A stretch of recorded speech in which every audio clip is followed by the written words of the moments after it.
Even though we want every play to be like that, we actually were a little surprised that it went that far, and I feel like it was just our natural reaction, like, oh my God, he just ran, like, save him, someone save him. Right. And I blame it on Bobby Turner. He cares about him so much, and which is right. But he tried to get his guy out. He looked a little out of breath at the time, but it hit me when I got home. I was like, it definitely didn't hit me to all the fantasy people are going to be mad at me. It hit me when I got home and I was watching the highlights, and I'm like, man, that is kind of messed up. He just ran 70-something yards. I bet he's not that tired. We probably should have let him in, but we would have got him in if JP didn't score on that, but JP made a hell of a run, and Christian was pumped about it. But there is no standard. I think if I had it over, we would have left him in for the second play. It was more just an impulsive thing that you get a guy a big run. Usually you take the guy out so he's not dead on the drive. But I did feel kind of like I don't want to say it, but it was not cool. Sure. But it was definitely an accident. Felt like a real D, like an a-hole. Yeah. What a dick. Clark. Yeah. See, you can do that. Dick Clark's you can do that. name. You can say that. Yeah. It's rocking New Year's Eve. That's exactly what he wanted to say. Yeah. Tim watches it every year. JP was like, bro, I better get in on this one. I got one shot at this. No, I better get this now. One shot. If I don't have it, he's coming right back in. Helmet's on. He's coming. Let me get in on this play. Woo. Got myself a touchdown. So Jerry Rice's record's 22. Yep. He better not finish with 21 or 22. So I'm say, Kyle might be sweating that one. But how many games was Jerry Rice? 12? Yeah. I mean, come on. That's a joke. That's insane. That's a joke. Dude. 2 touchdowns a game, basically. Well, that's to the point I was making in, again, a much different note. That's a like out-of-this-world, mind-boggling statistic. Brock Purdy's on pace to set the 49ers single-season passing yards mark, or record, through 16 games. Doesn't need the 17th. And the Niners will I imagine he'll be playing unless they're too clear of a number 1 seed by then, which seems highly unlikely.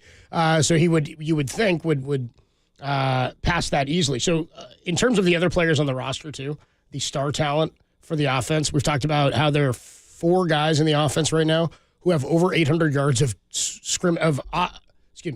over 800 yards of scrimmage yards and 5 touchdowns or more. Mm-hmm. McCaffrey, Debo, Kittle, Ayuk are the 4 with Brock at quarterback. They're on pace to have 2 guys with 1,000, and Debo, I think, receiving yards is on pace to be like 950 and change or 960 and change. So pretty darn close. The pace of these guys is going to be right there, and they have more games like they had last week where they all explode. It'll easily be there over 1,000. It's only happened, I think, 5 times in NFL history where a team has had 3 or more 1,000-yard or 3 1,000-yard receivers. The only time I can personally remember it was and I could be wrong, that there are other teams, Kurt Warner's Cardinals. Fitzgerald, Bolden, and Steve Breston was the third one. Steve Breston. Who had 1,000 yards receiving. So, I mean, Brock Purdy may have 4 guys with 1,000 yards from scrimmage this year, which is just out of this world. That's insane. Really is. I mean, that speaks to everything. The offense, the play calling, the talent, the execution, everything. It's awesome. One of the most talented, if not the most talented offense ever by individual. Well, that's why I said they remind me of the 90s 49ers and Cowboys. Yeah. Where they just collected talent. And you just looked across the board, you thought, damn, this team's got dudes everywhere. That's what this team looks like. You haven't seen that much in the NFL. It's just hard to do it with the salary cap. Yet they've done it by drafting, keeping their guys. I won't say they got lucky with Purdy, but, they could have drafted him if they thought he was that good. They would have drafted him where they drafted him, but they did draft him, so they get credit for that. Ayuk, still on a cheap deal. And then everybody else, they've managed to kind of, they've taken care of him already. Fred Warner already taken care of. Bosa just got taken care of. Debo got taken care of. Kittle got taken care of. Williams got taken care of. So it's not like they got a bunch of guys they need to sign immediately. Now, the rubber is going to meet the road when Purdy signs a new deal at some point. That's where it's all going to – you're not going to be able to afford all those dudes anymore. It's just I don't – maybe I don't know. I shouldn't say that. I don't think you're going to be able to afford all those dudes. I won't say you can't. Maybe they'll figure out a way to do it. I don't know. But you just look across – and, again, we talked about this early in the season when Hufanga was healthy. All-pro in the secondary. All-pro linebacker, all-pro defensive line, all-pro offensive line, all-pro in the backfield, all-pro in your 3 receivers if you want to throw Kittle in there as a receiver. I was just like, it's just all-pros everywhere. Everywhere you look, it's an all-pro. And it just, again, it's hard to have a team like that. And I'm not sure, maybe even Hargrave might have been an all-pro at some point. Chase Young I don't think was, but I mean, even the secondary players are like really good. Again, this team is stacked, absolutely stacked. And it's hard to, it's starting to become hard to imagine them not being in the Super Bowl. It could happen, again, because stuff happens in one game. But if this were the NBA and it was like you got to beat them 4 times, which would be awesome. Nobody would have anybody left by the Super Bowl. It'd be like down to like their practice squad. Like, bro, everybody's hurt. We can't play anymore. Like they would be the Warriors. Like no one would beat them 4 times. You wouldn't beat them 4 times. No, you wouldn't. But in one game scenario, you can. But I mean, they are loaded. Loaded. It's been a while since I've seen a team this loaded, and it's just fun to watch. It's a fan. Like, I'm not even a 49er fan. Like, I root for them. I've been up here a long time, and since I moved up here, I like to see them do well. Again, I know people in the organization like to see them have success and stuff. So yeah, I mean, I root for them, but I'm not you. I'm not 49er fans that like. Mike Holler's a Titans fan. Yeah, he is a Titans fan. He doesn't root for the Niners. That live this stuff. Eric's a Raider fan. Tim, yeah, he is. Tim likes mayonnaise. I don't know what else. But I want to see him do well. So I think I'm pretty objective when it comes to it. But this team is just, again, absolutely loaded. That's why I thought early 90s. It's like an all-star team you just throw out there. Well, the thing is about part of the reason the Pro Bowl is so fun, like as a kid, it was tough to get into is, the quarterback's the easy guy to know. The wide receivers, the big star players, you do you score the touchdowns. Like offensive line, all-stars, who's ever going to be impressed by that unless you're into the game? And now that football, I mean, from where it was when I was a kid to how we cover it and it's evolved now to what we know and the access that we have and the availability, it's much different. 24-hour networks have changed all of that. But in baseball, you get a lineup of 9 guys. Like, dude, those are the best 9 guys in this league. You know everybody in that lineup. Football, just by nature, is different. Even when I look at the best teams of our lives across the league, like the 18-1 Patriots, Randy Moss was there. Randy Moss had already had down year or two. Was it 1 year in Oakland? Yeah. And had sort of worn out his welcome in Minnesota. We didn't know what it was going to be like when he got there, and then it ripped the top off of everything. Tom Brady had the 50-touchdown season. Peyton Manning made guys like Eric Decker an elite receiver. Emmanuel Sanders. Who was a tight end that you remember that just killed Julius it? Thomas. There you go. Yeah. I think he retired to become like I don't know, no joke, I think he's like a brain surgeon or like a neuro. Like he really? retired to go back to school because he's like he wants to study brain trauma and injury stuff. Yeah, Julius Thomas. Wow. That or it was another tight end from the Broncos. I'm pretty positive it was Thomas. My point is that like Peyton Manning showing up there made everybody better around him. Yes. Right? Like Marvin Harrison was a Hall of Famer either way. Reggie Wayne had the skill set either way. Ayuk was going to be good either way. Debo good either way. But look what's happened to them with a guy like Brock Purdy showing up. Christian McCaffrey was already elite.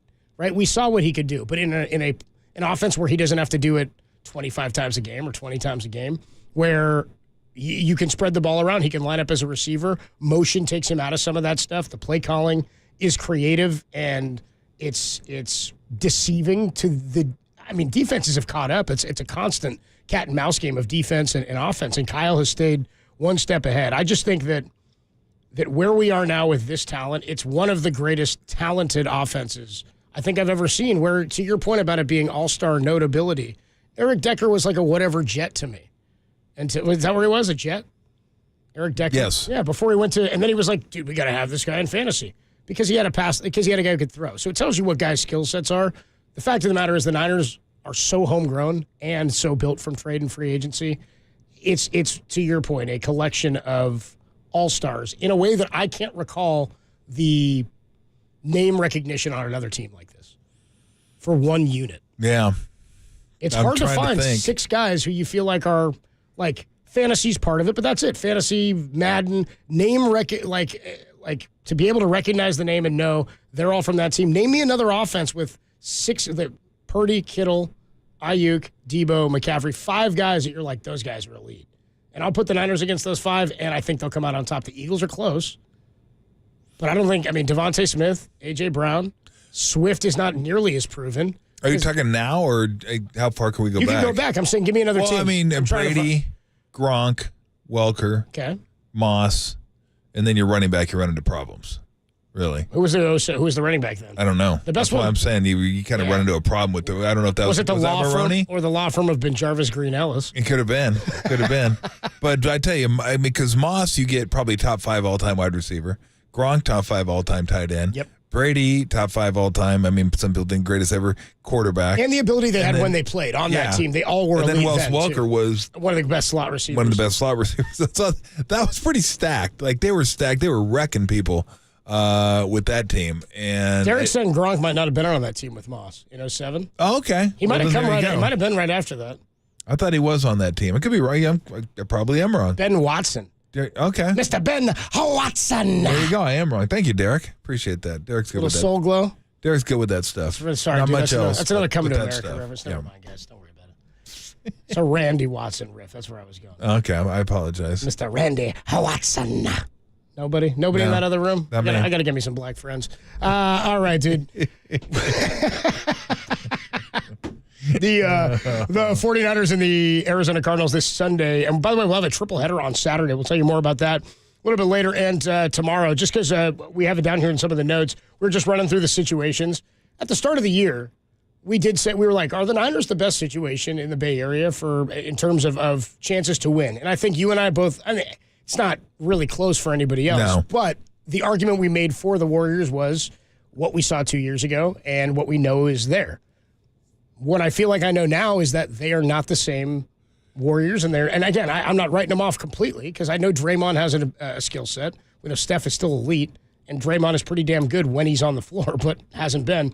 Klay Thompson, I don't know what to expect. Can I ever expect what we saw 2 years ago from him again? No. I don't think so. So, looking ahead to any of the other, pipeline hope dreams for some of these other teams, Bob Melvin is trying to convince free agents that San Francisco's a good place to live. He and Buster Posey are out here like, hey, man, it ain't as bad as you guys think. I can take you around. It's a tough deal. Got Zillow. Steve's dealing with an aging roster and Draymond suspension, and he's got a contract coming up. You got Mike Greer's Sharks down there at the tank. They're working their asses off. They've actually been winning some games. If you eliminate the first 15, how many did they go? Were they they were really bad early on, and now they're last 7 or 8. Sharks have been 6-2-2 their last 10. Hey, and by the way, they lost a shootout to the Knights the other night, earlier this week, maybe Monday night. Shootout to the Knights where they were down 3-1, came back and tied it and lost in the shootout. So Mike Greer's Sharks are getting it done, or almost. Mark Kotze and the A's, they're moving out of town. Yeah, they're moving. It's all we have. It's Kyle Shanahan and the 49ers right now. Warriors are making it tough for us. So Kyle Shanahan did talk about how about how impressed he was with the stats, the 10.5 yards per passing attempt, because it doesn't shock me that he doesn't go through and look at numbers throughout the year. Yeah. But he says, you hear the number, you're like, whatever. And then you see that number 2 is like, was it 2? Who is number 2? Is it Tua? I don't know. Yeah, Tua's 2. I think in yards per passing attempt. I think Brock is 9.9 and Tua is 8.5. It was like a full yard and a half below. The joke. I'm going to look it up real quick here because I bet you the difference between 2 and 3 isn't pass attempt NFL isn't that great. That's why it's just incredible. Really what he's been able to do. And that is not a stat where you lead the league in that and then you lead the league in completion percentage. You just don't. Again,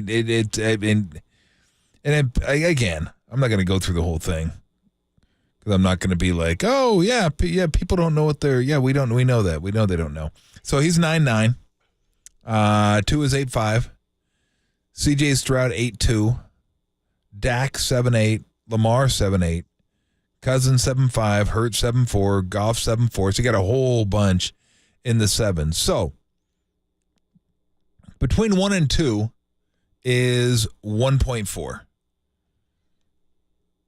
If you went down to 7.1, which would be from 2 to, I'll tell you in a minute, you would go all the way to 14th in the league. So the difference between 1 and 2 is the same as 2 and 14. There you go. That shows That's you the how gap far and away is Brock is massive. dominating. Like, I don't think because people, if they don't, this is a stat I've been following for a long, long time because it jumped out to me. And I know that 8's usually really good. You start getting in the mid 8s, that's pretty heady stuff, which is where 2 is at. CJ Stroud's in low 8s. But 9 is insane. And then you get to 10. It's like averaging 30, like Jordan when he averaged 38 a game in basketball. I'm not going to go to Wilt because Wilt's 50 was just, I can't even believe that still happened. But 38's like so much, you're like, God dang, 30 is a lot, but 38 is ridiculous. And think about that before the 3-point shot, really. He didn't even shoot threes to get 38 He's taking points. like 90 shots a game. You know what I mean? He got 38 points. Yeah. So, I mean, a free throw like 60 times. Certain things that are so far out of the scope, they're stunning to look at. This is one of them. This is absolutely one of them. This does not happen very often. It's not like every year someone throws for 9.2, 9.3, 9.5, 9.8 per attempt. It doesn't. Like sometimes the league leader is 8.8, 8.9, which is still an incredible number. This number right here is like, it's just, again, it is out of the ordinary. Or I could say extraordinary. How about that? Extraordinary. Thank you. No, it really is. I look at that number and I just sometimes I'm like, hey, is that real? It's out of this world. That's what Kyle was saying. 9.9 an attempt? Kyle told us that. Kyle said, yeah, when you see what everybody else is doing, you realize in context how outrageous it is that he's putting up these numbers. And by the way, we'll replay the Kyle interview for you coming up at 4:50. Shohei Ohtani officially introduced as an LA Dodger just about an hour ago. Screw him. By the way, just you guys want to feel better about this? Logan Webb just checked in. Logan Webb on Twitter. He tweeted out for his Twitter account about 10 minutes ago, a lot of people that have never played in San Francisco sure seem to know a lot about it. Wait a minute. Oh, boy, Logan, let him know, dude. We ride with you, man. Logan Webb, he's getting ready for his AOC Raiders tonight to take on the Chargers and Easton Stick. Logan Webb's Raiders against Tom Tolbert's Chargers. Coming up tonight on KNBR. When we come on back, how about this? How pessimistic are we feeling about the Golden State Warriors after this Draymond?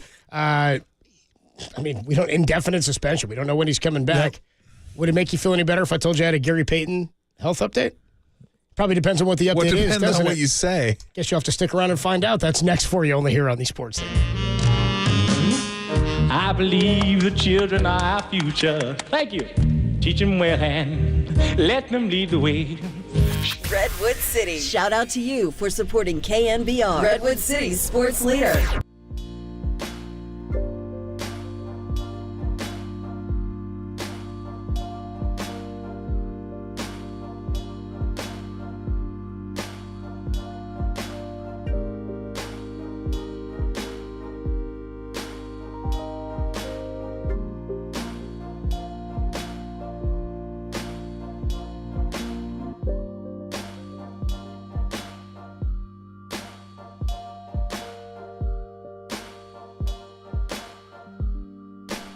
Draymond Green has been suspended by the NBA indefinitely, will seek counseling and have to prove to Adam Silver that he's making a significant change. There's more on that story trending now on KNBR.com and the KNBR app.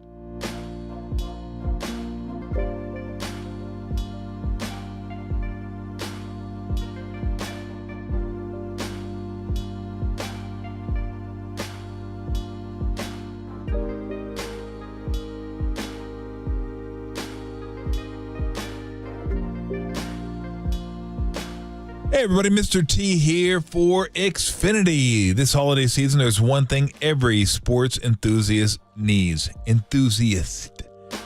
Fast, reliable connection to stream all your favorite sports.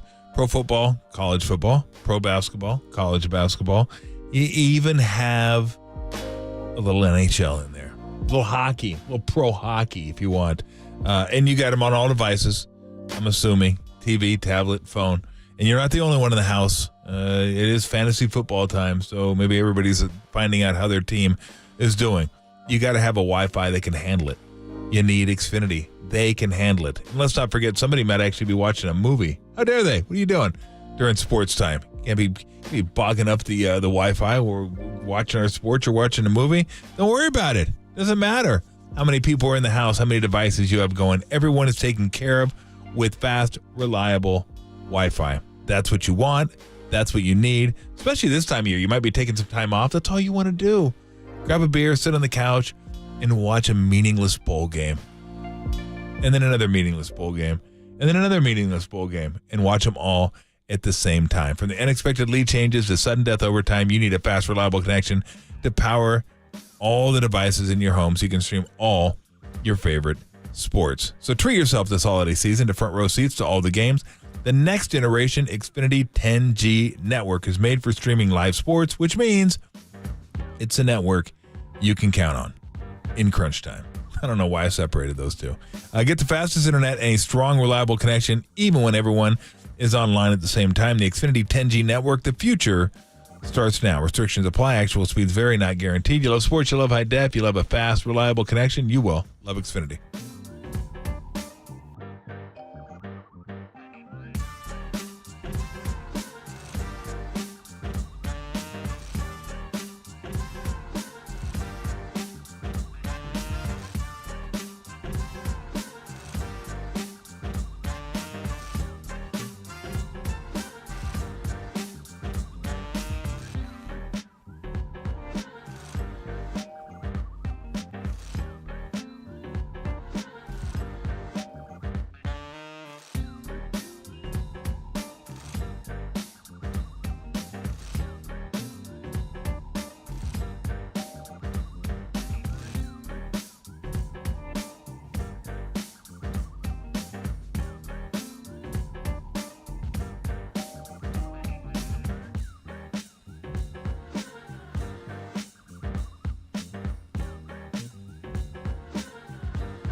Now back to Tom Tolbert and Adam Copeland. Tolbert and Copes. Download the KNBR app and listen anywhere, anytime. We are KNBR 104.5 and 680, the sports leader.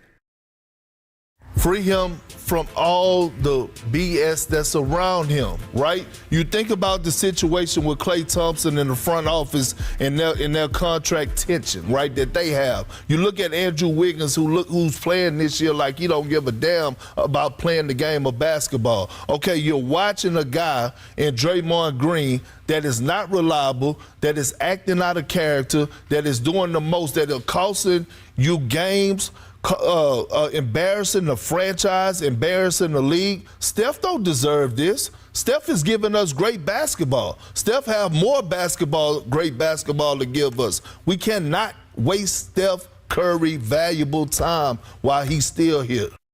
Tolbert and Copes the Thursday afternoon. I'd tell you who that was, but I can't tell. Moody. I think that was Kenan Thompson, wasn't it? Ken Thompson might do Kendrick Perkins better than Perk does. We've only gotten through 13 games this season. We've only gotten through 23 games, this year for the Warriors. But is this the most, the question was asked, is it the most pessimistic you've been at this point in the season? Since this Warrior, basically since Steve Kerr showed up. Because when Steve Kerr got here, we were optimistic. I mean, we were like, this is okay. Well, you got to take away the injury years. The injury, obviously. Of course. I was going to say yes, except for 2020. Yeah. So that was toast. I was like, when was Alec Burks here? Because that year I wasn't real hyped. When was Brad Wanamaker running the floor for the Dubs? Wanamaker. I wasn't real confident in December of that year. I think that's the year that I think, honest to God, we were talking about the last time Draymond had scored 20 in a game before, I think it was the Clipper game.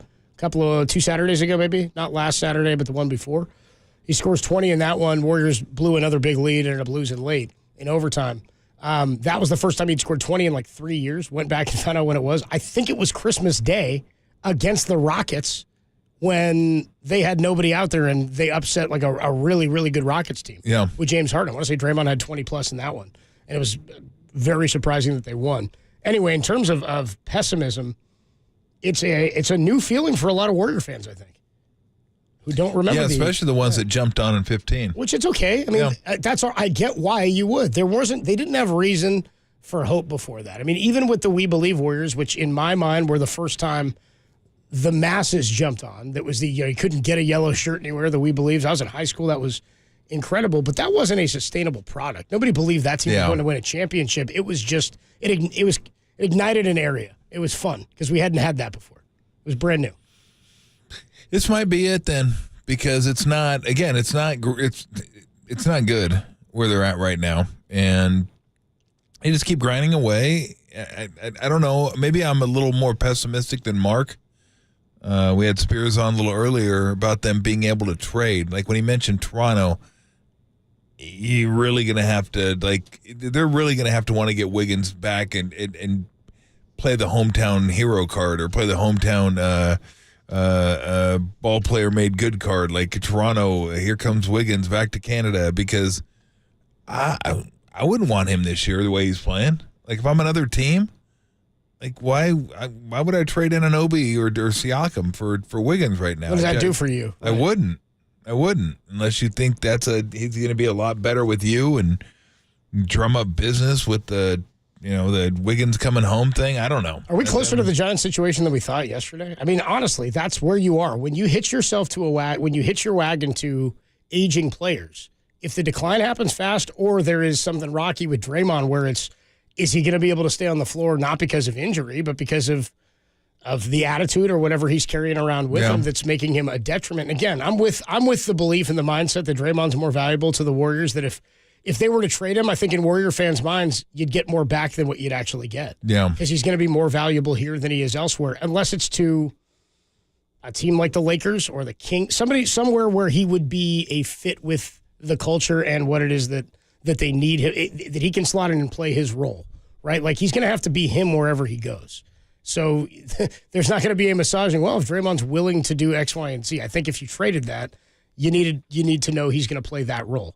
Are guys on the team, though, going to be willing to accept somebody come in who's that much of a vocal type leader and can be abrasive? And that's who he's always been here. And that's really all they've known for the last 10 years or so here with him. Maybe 8, but I don't know. I don't know. Here's the Gary Payton II update. Okay. GP2 injury update as of earlier today. Warriors guard, this is from the Warriors. Warriors guard Gary Payton II, who suffered a strained right calf on November 28th at Sacramento and has missed the last 5 games, was recently reevaluated. The reevaluation indicated that he's making good progress. And? As a result, he's been cleared to begin some light on-court individual work. We're going to reevaluate in about a week. We'll come back. Okay. So the update is he's getting better, and one more week, we'll let you know what that update is. So about a week from today, we won't, but whoever's in for us that day, I think it's Kerry and JD, will be in for Tom and I next Thursday. They will let you know. But this is the going back to the comp I was making to the Giants real quick, is that's kind of what we ran into with Bumgarner, right? It was, can they compete right here? He's the last kind of, can you get anything for this? Is he still an ace? Would a team take him because you're hoping, but if you get to the playoffs, look at how good he could be. Yeah. Are you hoping that's still in there? Does Draymond help you more on the back end of a season? Obviously, a rebuilding team, it can't be a roster dump move ever if you were going to do that. But those comps are when you try to stay with the band or you keep the band together and it starts to fall apart, a lot of times you're just sort of stuck with what you got. And the Giants had to ride Bumgarner to the end. Didn't cost them a ton, but they didn't get anything for it either. You said several times yesterday, this is how it ends. Like, not necessarily right this minute, but this is how dynasties end. And frequently, when you see stuff like this, writing is on the wall. Today, it felt more real to me that this could be the end of this dynasty as we know it. And again, people may have said it was over anyway, but this isn't good. No, it started to look that way because of this, Wiggins, Clay. I don't want to hear, though. Like, I completely disagree with Perkins, as I'm sure I usually do, even though I don't hear most of what comes out of his mouth. But I'm sure if I did hear it, I would say, yeah, I disagree with that. They don't owe Steph anything, all right? He's won 4 championships here. They pay him $50 million a year to play basketball here. They're trying to put the best team around him that they can. It's up to the players now. I've always hated that. Well, you owe him. What you owe him is the money. They paid him. What they owe you is to be in the best physical shape and mental shape they could be in to perform up to their capabilities. Doesn't mean you're going to, but that's what you owe them. And what they owe you is the money. So I don't even know where they would go. I mean, look, you think if they could trade Clay, if they could trade Wiggins, if they could trade Draymond, if they could trade Paul and like put a new team around Steph, they might not consider it. They might. I don't know, but again, you can't sell low and expect to get returns that were based on what the player was 3 or 4 years ago. Like, hey, if you want Clay, can you pay us like you would have paid us 4 years ago? Wiggins, can you pay us like you would have paid us 2 years ago? Yeah, no, it's not going to happen. So these teams aren't dumb. Oh, yeah, bring him in. Yeah, we like him. Yeah, we really like him. Why? Don't know. Just like him. So yeah, we'll see. We'll see. As you said, they got some tough games coming up. They got a couple easy ones. I shouldn't say easy. Nothing's easy for a team in their position right now. But games they should win.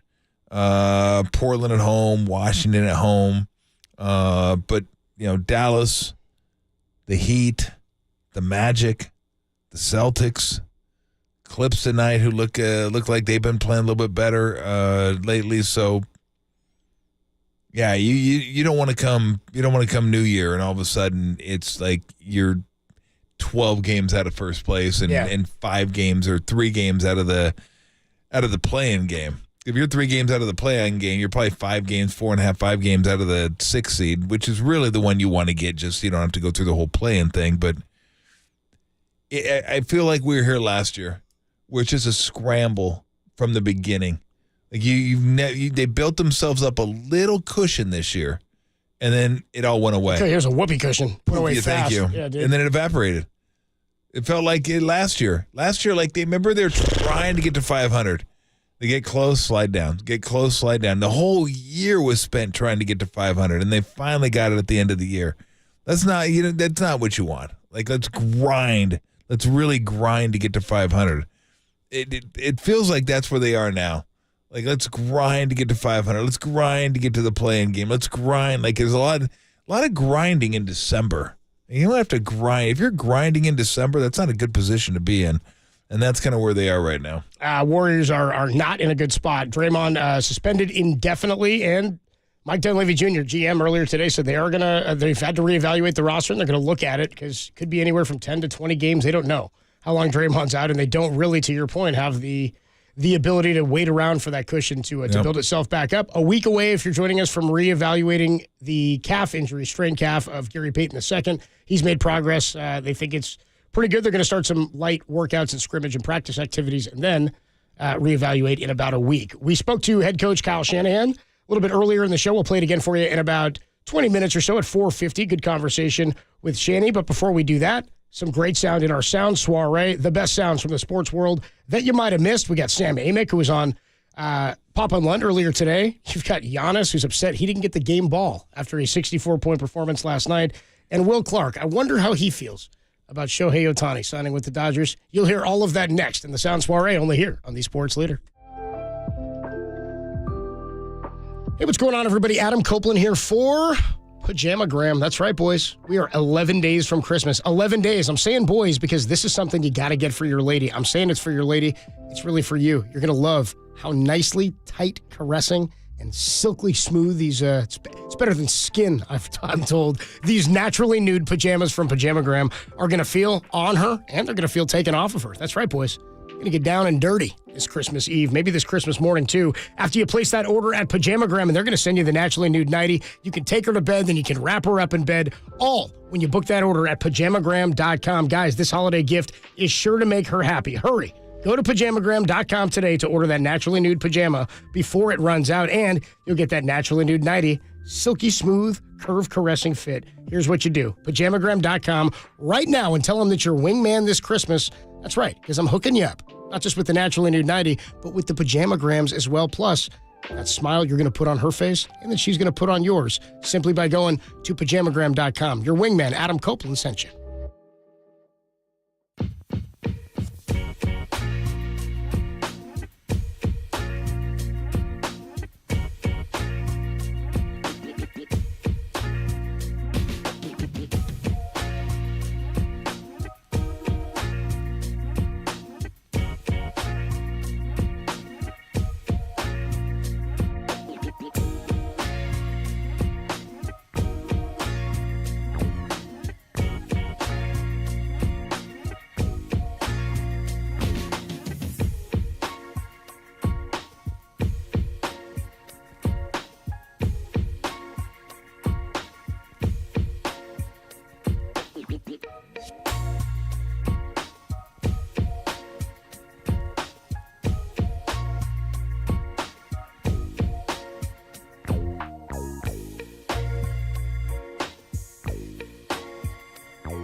This is Tolbert and Cope's Sound Soiree. No, I've whipped up this nasty little soiree. The best sounds you might have missed.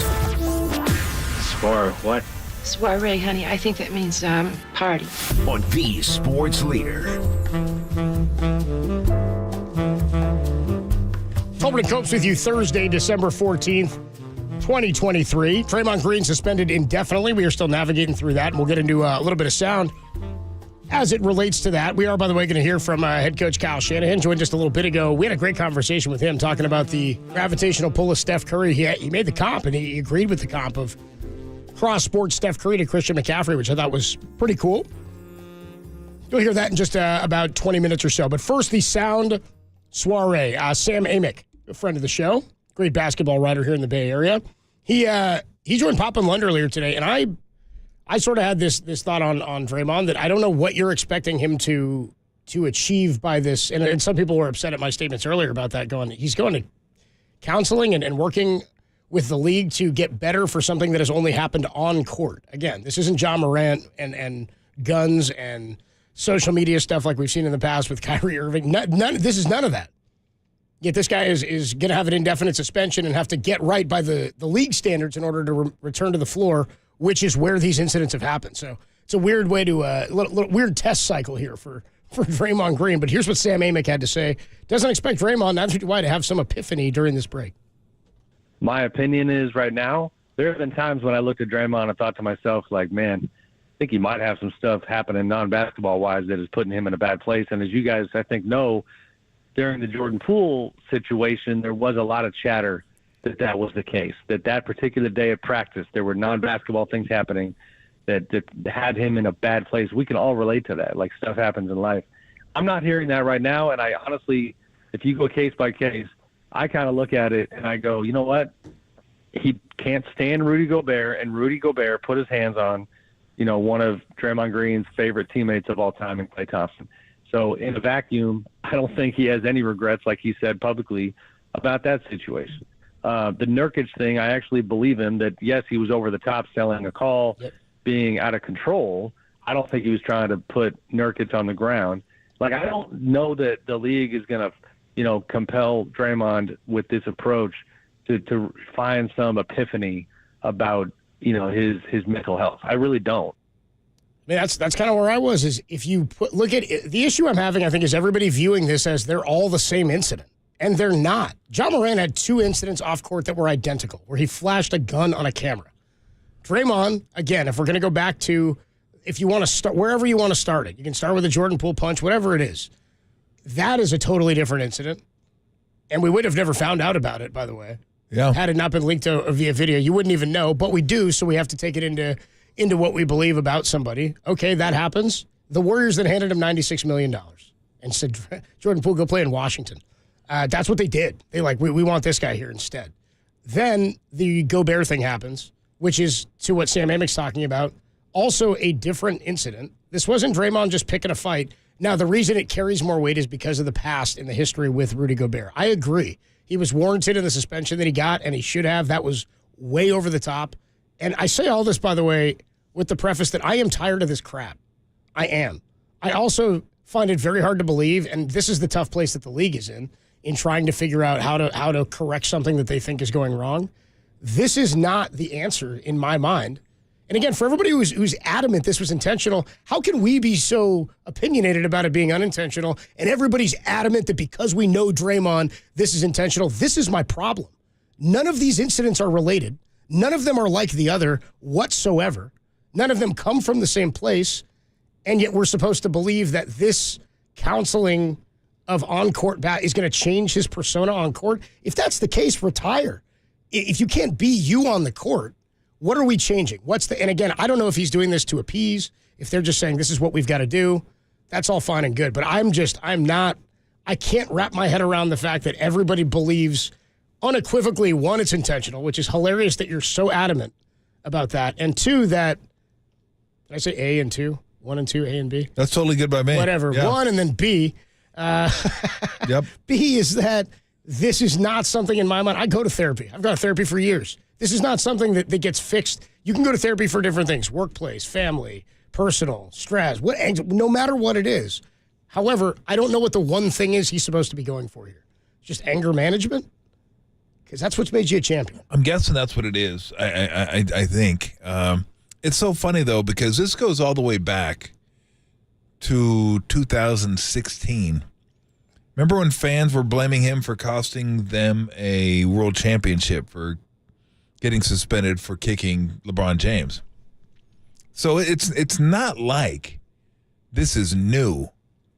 It's funny that fans were fed up with it then, but they quickly forgave him when they started winning championships again. I guarantee you the same fans that are like, I've had it with him, I'm done with him, if they came back and ripped off 10 in a row, they'd be like, okay, he's still pretty good, though. He's still pretty good. Like, you're going to stick it out with him. The guy's good. Yeah, when he's good, it's great. He's really good. But, again, the whole thing's kind of going this way, downhill. We all know it. A31 says they all involve impulse issues. Again, yes. Again, if of course you think, they do. But I don't believe this is him. I believe this is again, I think this starts. But I believe it is impulse. I think his impulse to react the way he does. But I don't to say that like there's intent in him being violent here too, Nurkic. I for any of you to be so sure of that is outrageous to me. Well, I think here's what I think. I think they're going to give him tools to try to help him with his lack of impulse control, because apparently he can't help himself. There are different situations. But there are situations where you look at and go, how can you not stop kicking your feet? Why you keep kicking guys in the nuts, okay? Stop doing that. You don't need to flail your legs out to try and draw a foul. Everybody else can flail, but you happen to flail with your legs and someone else is growing, okay? Just like everyone else flails to draw attention to themselves without hitting somebody in the face. So it's like you're responsible for your legs, for your arms, for all that. You should be able to stop that.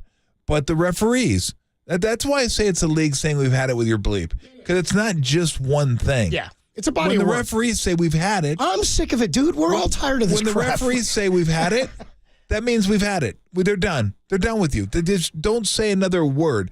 Draymond's the type of guy, and I got to admit, I kind of was a little bit too, so I got to cop to that. When your mom would say, don't say another word, and you'd say, word? And you get suspended, or you'd get grounded, or you'd get a whooping, just for being an idiot. But you wanted to see, like, I'm going to push it to see. Draymond does that on the court. The refs tell him, I'm done. Stop. That's enough. And then he'll say something, not cursing. He'll just say something, but it doesn't matter at that point what he says. They tee him up. He says, what did I say? And they say, I told you I was done. Like, he can't help himself. So I think the impulse control is right. And I'm hoping that's what I'm hoping, that they give him the tools to learn how to deal with his impulses and like how to, let's just take a deep breath before we speak here. We don't need to. We just, okay, we're good. Now we can go have a calm, rational conversation with somebody. But I mean, it's really run the gamut. I mean, he's sucker punched somebody in the face. He's kicked people in the jewels. He whacked Nurkic. He stomped on Sabonis. He yells at refs. He berates refs sometimes. I mean, again, I don't know, but it's been a long time. Mark Spears said that the Warriors should have started punishing him in 2015, and he's probably right. That's where they should have said, look, these are the ground rules. Okay? You don't comply, you're going to start getting punished by us. Doesn't matter what the league does, you're going to start getting punished by us. But they never did. And he is there anybody that's going to tell him no in that locker room? I mean, Steph's the face of the franchise. No. And Steph's the leader, thank you. But I don't know he's going to tell him no. Like, Draymond's a pretty intimidating cat. He is. I mean, well, Steph knows that Draymond has to be Draymond for that superpower to work. And this is the thing for all the people who are, are a lot of people are I think a lot of people are fed up. That's the reaction it sounds like. It sounds like Warrior fans based on the text line I've seen, and I think that they're fed up to the point that they're thinking that I'm like defending Draymond's actions, and I'm not. People, this is my favorite one, 209. You guys are again enabling his behavior. Well, yeah, we're enabling his behavior sitting in I think you need to understand, studio. You got to understand the points we're making here, which if Draymond's listening and I have anything to do with this, then I'm thrilled. Draymond's not listening. Thrilled. Yeah. He might be. Draymond, listen up. I I don't think anybody's enabling here. You're parsing what's happening. I think his ejection from the game, I think the violence in the play has to be addressed. If it's anybody else, nobody else is looking at this as a suspension of any kind, I don't think. Maybe a game, but I think maybe you're getting an appeal out of that too from the Players Association. I get that this is a body of work punishment. The issue I have is the tip of the iceberg or the domino that fell that made this happen. To me, if you were going to do this, you should have done it after Rudy Gobert, and there'd be no debate in my mind. The issue I have is the incident that has now led us down this path. Mm-hmm. I think that's where my disconnect is coming from. If you told me after Rudy Gobert he was gone indefinitely, I'm like, hell yeah. Hell yeah, dude, no problem. We actually got to get to the interview we did with Kyle Shanahan, so we'll come back to the sound Suare. We got plenty more great stuff to get to you. Do you want to hit Giannis, though? Let's play this piece of Giannis sound from last night. Stick in the NBA one more time here. As Giannis Antetokounmpo scores 64 points last night, a franchise record. Franchise that Kareem played for. 64 Correct. points, the Bucks. How about that? Well, Kareem didn't play there. Excuse me. Lou Alcindor played there. Thank you. Yeah. Kareem didn't play for UCLA either. Suck it, Tim. Tim in there running his mouth again. Yeah. Don't even look at me, Tim. Turn your back and then play the sound. Giannis, 64 points. 64 points. He wants the game ball after. Why wouldn't you? Wants the game ball. Only problem is Oscar Tshiebwe, rookie out of Kentucky, scored his first NBA bucket for the Pacers last night. The Pacers took the game ball and did not want to give it to Giannis because a rookie scored his first bucket.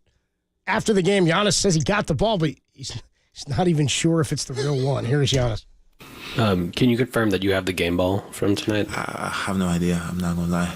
I have no idea. I don't know. I really don't know. I don't know. I have the ball, but I don't know if it's a game ball. It doesn't feel like the game ball to me. It feels like a brand new ball.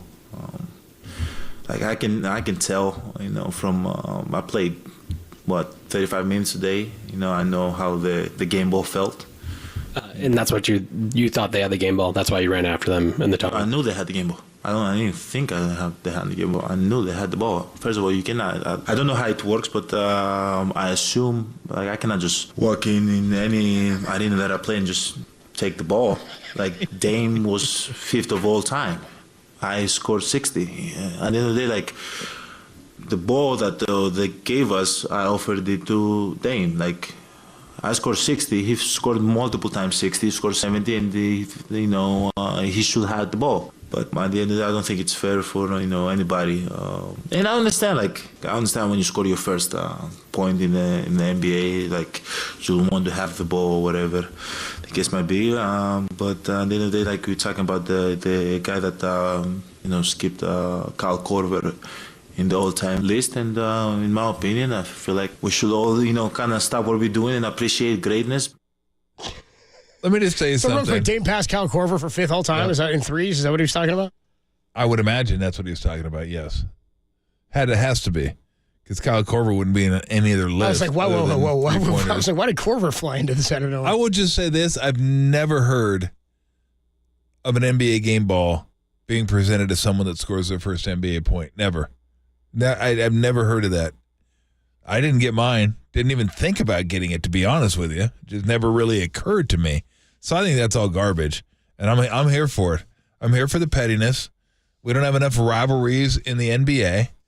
I mean, do we even have what's a really good rivalry in the NBA? Draymond and Dumars? Draymond and the NBA? Draymond and the league, yeah. It's like Al Davis against the NFL. Yeah, I mean, it was Warriors-Grizzlies for a couple years. Draymond and Gobert, yeah. I don't know. That was a really good one. Who was it? Warriors... Grizzlies. Oh, yeah, that was good. That was a really good one. Warriors Rockets. Cavs we got. Warriors Rockets. Yeah, Warriors Cavs never really. It was just a finals matchup.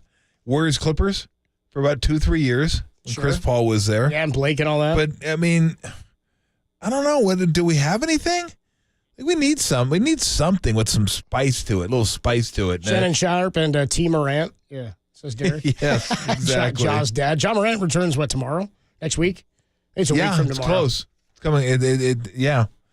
So I don't know. I'm all for it though. But I've never heard of that. No one says I scored a point. Give me the ball.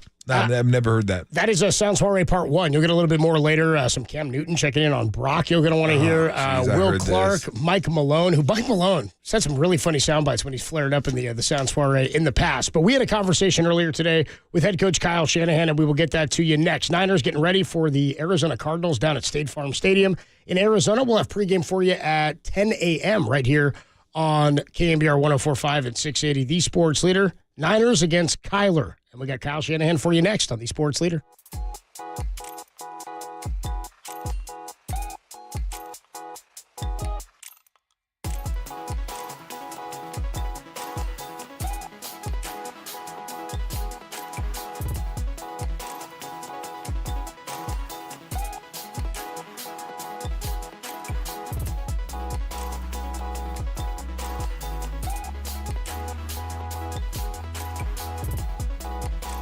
Joe Dumars appeared on First Take this morning and said the Warriors personnel are fully on board with Draymond's suspension. There's more on that story trending now on KNBR.com and the KNBR app.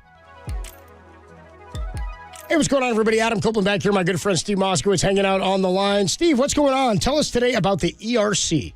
ERC, this is the federal government rewarding employers who employed people during 2020 and 2021 by giving away. That's right. It's not a loan. It's a grant. That means they're giving it away. It's a reward. It's a gift of up to $26,000 for each and every employee you had that qualifies. 2 different ways to qualify. You only need to satisfy one test. It's been my experience what a lot of CPAs are doing is just taking the easy test, a certain drop in gross revenue. It's simple. It's math. And if you didn't have it, they say, well, that's it. No ERC for you. Wrong. There's a second method, a facts and circumstances method. So why aren't the CPAs doing it that I've come across? And you know, before I was a tax attorney, I was a CPA, which is a lot more work for the professional. But we're tax attorneys. That's what we do for a living, legal analysis. We're happy to take the time, effort, and energy to do that for you. And if you qualify, of course, not everybody does. That's the scammers, but a lot of people qualify that are getting hundreds of thousands of dollars and a few even millions. So the bottom line is, even if you were told you don't qualify, do what you would do with a medical doctor. Call us for your free second opinion. And if you qualify, let's get every dollar to which you're legally entitled before this program ends. Let Steve Moskowitz take care of it for you. 1-888-TAX-STEAL. Give him a call, or you can find him online at moskowitzllp.com.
faithful. To him, it's not just a team, it's family. I appreciate everyone in here. Love you guys. Yes, sir! Here's the head coach of your 49ers, Kyle Shanahan. We got a chance to do something this year, man. With Tolbert and Copes. Sponsored by Nick the Greek.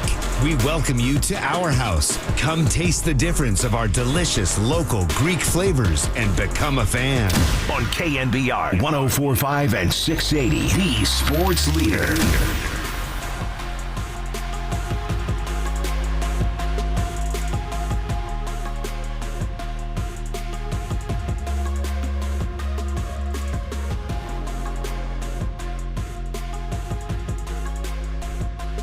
All right, it is time for our weekly conversation with the head coach of the San Francisco 49ers, Kyle Shanahan. What's going on, Kyle? What's up, Coach? What's going on, guys? How's it going? Good, good. Is it getting harder? I know you're going to answer no to this, but I'll ask it anyway. Is it getting harder and harder to find stuff to nitpick at during the course of the game when you go over the film?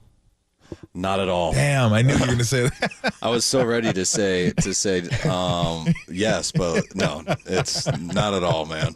It's I mean, yeah, we had a lot of yards, a lot of explosives, but there was a number of times that we messed up, and luckily we had a number of big plays, a number of explosives. But yeah, you're always frustrated as a coach. It's never perfect, and that's how you got to be, I guess. That's the life you chose to be frustrated. So okay, when you're watching the film, how many plays will you watch and say, you know what, we did it right, they just did it better? Like I tip my hat to them on that play. How many times will you say that during the course of watching the film?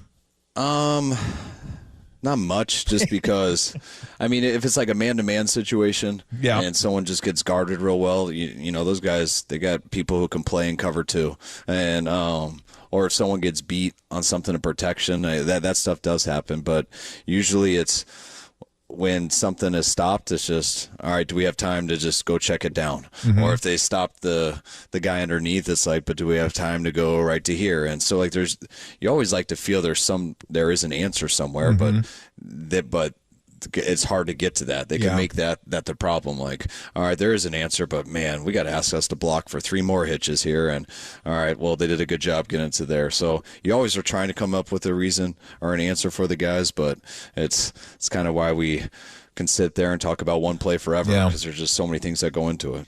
Boy, Brock is so not a check down guy, is he?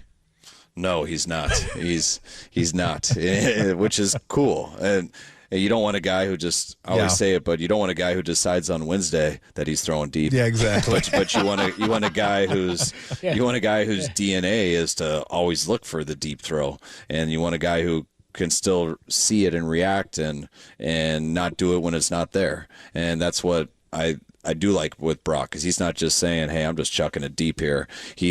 But he really believes it is there. And so he's always trying to look at it through that lens. And sometimes it doesn't seem there, and it's an easy check down. Mm-hmm. But if Brock thinks it's there, he's throwing it. And so sometimes you don't know that as a person or someone watching it, a player or a coach. You don't know that till the end of the play, until it's either in our guy's hand or their guy's hand. And those are the ones where you hold your breath and you're a little tight, and then all of a sudden our guy catches it and not theirs. And you're like, great read. That was awesome. But you definitely held your breath before you felt that way. Okay, you mentioned throwing it long, so I wanted to ask you this real quick. Tell me if I'm wrong on this. I watch some guys, they'll throw deep balls into like double, triple coverage sometimes. And my theory is the quarterbacks, depending on what team they play for, don't get to throw it deep a lot. So if it's called, they're just like, I don't get to throw it deep a lot. I'm just going to chuck it deep and see what happens. I think sometimes also it's really tough to make the right reads in the heat of battle. Okay. It's in that pocket and everything. I mean, it's nice with the clicker in my hand sitting in my desk in my office. It's not too bad from watching it on TV or in the stands and stuff. You know, you can see it, but when you're in that pocket and you can't see everything, so you got to have keys and stuff, and you got to see whether that safety's on his toes, whether he's backing up, and everything's got to be tied together with the pocket and the look and the coverage, and there is a rhythm to everything. Yeah. And you can have guys who sit there and take a bunch of hitches and just wait and then yell 500 and chuck it deep. But a lot of times you want them to do it. The right decision is in the timing of the play. Yeah. And as you start to take that hitch, a lot of people are deep and they're driving down on it. And if you can time that out right and you can see that they're driving as you're hitching to throw something, then you're throwing it deep. But at the same time as you're hitching to throw it deep, a lot of times they're backing up. And can you take that quick second one before you get hit and go to the middle guy, or a quick third one and go to the bottom level? And those are the things that you're always trying to do. Guys who just throw it deep all the time usually can't read that stuff. And it's not like an intelligence thing or anything like that. It's just the vision of how they see things, how they are in the pocket, how the field's distributed, and the way they're attacking. And it's not an easy thing. That's why there's definitely not 32 people on the planet who are real good at it. Talking to 49ers head coach Kyle Shanahan, nice enough to join us. Does it every week here on the UMA guest line. So you're talking about when Brock sees something open, like he sees it and he thinks it's there, he's going to take it. In coaching all the quarterbacks you have, is that a trait that's easier to get out of a guy that doesn't naturally have it, like to rein or to pull that gunslinger or that sort of that risk-taking ability? Maybe it's not even risk-taking, but the ability to notice that throw, to pick that up and maybe to take that chance? Or is it harder to rein it in for a guy who just likes to let it fly? Well, the guy who just likes to let it fly is usually a backup. Yeah. Because they keep both teams in the game. So you'd rather have that than a guy who just doesn't have, who's not going to do it. But you got to understand there's going to be a lot of misses. And the coolest thing about people who do it in the timing of the play is they usually make the right decision. And so that allows you to get explosives deep when they're there, get explosives short when they're there. And you don't have to sit there and guess. You can really play the play. And that's what helps you be consistent and play at a higher level. And I think that's what Brock's done. I mean, he doesn't have to get a ton of attempts to get all of his yards. He kind of takes what the defense gives him, but he does it in an extremely aggressive manner because his DNA definitely is to take the deeper one. So he is trying to get that, and you better defend it. And then I think he will see it right. He usually does. And if you force him to check it down, he will, and he'll do that aggressively. And that's what you want because our guys on the checkdowns are pretty good. I don't know what stats mean, if anything, to you. I've always been like a yards per attempt guy, not as much a percentage guy. But to see a guy who has the yards per attempt that he does, close to 10, which is just insane. I went over it last week. I said Brady's best year was 9.2, Manning's best year was 9.6, and I think Warner had one at 9.9, which is where he sits now. But to also lead the league in percentage, I mean, just to you, who's been around this game forever, how insane are those two numbers to go? I mean, 9.9 is ridiculous, but then to lead the league in passing percentage just seems impossible. Oh, it is unbelievable. I wouldn't even know those numbers until I know them now because our guy's doing it. And so and I realize when you look at it and you're like, oh, that's number one. Is that a big deal? And then you look and you're like, oh my gosh. And you look at the history of it and you think about some other situations you've been in. And I can't believe what he's doing from the numbers aspect. And also just how he's been playing. And it was very similar to this last year. He didn't get as much out of the 7 games or whatever it was, but he's been unbelievable. And you just think of the people who have done this before, and I forget what the stat was, but it had to do with yards per attempt and all that stuff. And the 4 guys behind him, this thing someone sent me, it was like, I think it was 2013, Aaron Rodgers had done it, who was the MVP. Then I think it was like 2004, Peyton Manning, who was the MVP. Then it went to like 1988, Boomer Esiason, who was the MVP. Then the 5th one was 1984, Dan Marino, MVP. And then to have Brock with those 4 guys behind him in those years, it kind of put it in perspective on what he is doing on the field. It's pretty incredible. Talking to Kyle Shanahan here on the UMA guest line. So he was on the morning show earlier this week. And the thing that I think there's a new knock every week, which is so funny, is he's not throwing it deep. And then last week, 10.5 air yards per pass attempt, I guess, was a career high for him in his short career. But when he was on the morning show, Brock, this week, he had said, I do think I'm throwing the ball a little bit deeper. And I do know that that's a part of my game that has developed. Is that something on your end that's tangible, that you've seen that develop, that skill set, which is, to us, I think, impressive because of the injury he had at the end of last year? Yeah, honestly, the best deep ball more consistent deep ball throwers that have been around are not the guys with the strongest arms. I mean, the strong arm is what allows you to throw it late if you can't read it in time. And the stronger your arm is, the worse you get at doing that, because you always sit there and you can wait, and you just wait till they get there because you have the arm to make it up, but that usually leads you to the wrong decision. Guys that kind of play within their timing, their own arm, leads them to the right decision. And that's what I think is great about Brock, that, he's not going to sit there and take 3 hitches and then throw a late 70 yards. That'd be hard for him to do. It'd be hard for a lot of quarterbacks in this league to do. But I also think that's what makes him really good at it. No one wants him to do that, unless we have a Hail Mary. In the Hail Marys, you do that. You buy as much time and just launch it. But it's what allows you to play with, to make the right decisions. And, some guys, when you can make the right decision in the time of the play, he has all the arm that you need, and he always has. And he did last year, and he had to come back from injury, but he's had throughout this year. And I think the more he gets, the more reps he gets in anything, which he is in our offense, he gets better at all of it, because he is a real quarterback. He does see it, and he has the ability to do the stuff. So when it comes to the Warriors, we always talk about the gravity of Steph Curry, how he just kind of pulls everything towards him and makes the job easier for everybody else. I'm wondering about the gravity of Christian McCaffrey and how that manifests itself on the football field, because I got to imagine just having him out there. Like I've always said, Steph could not shoot the ball and he'll be an asset, because everyone still has to act like he's going to shoot the ball. And again, it makes everybody else's job easier. Even if McCaffrey doesn't touch the ball, he's out there, he's a threat, and people got to be aware of where he is and how he's lined up. How does his gravity kind of manifest itself on the field that makes, everyone else's job a little bit easier? That's why I think Steph's such a good comparison, as much as you can, crossing over sports like that. But, first of all, not even talking Christian, like just when you have a threatening run game, just the run game does that to a defense. No matter what they want to do, no matter how good your quarterback or your receivers are, if you have a good running team and you're willing to run the ball, that's a problem for defenses. They have to honor that, which makes everything else better. And then you add in an elite running back like Christian with a good running team.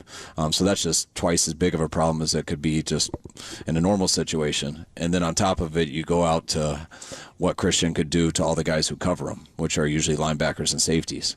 If he wasn't such a threat in the run game and we didn't run it so much, then go ahead, put some corners in there to play linebacker and safety, because then they're in positions that they could have a better chance covering them. But you got to think, first of all, how to stop the run.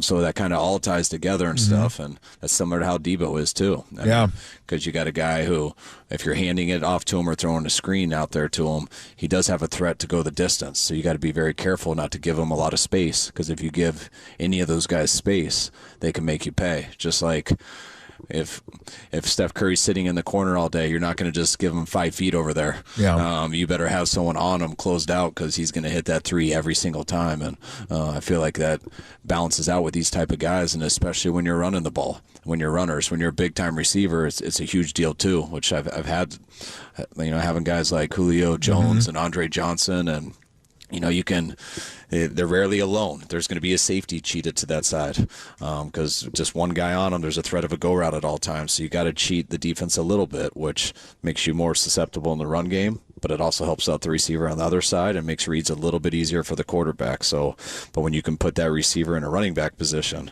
or the running back out to a receiver position, then it kind of just multiplies.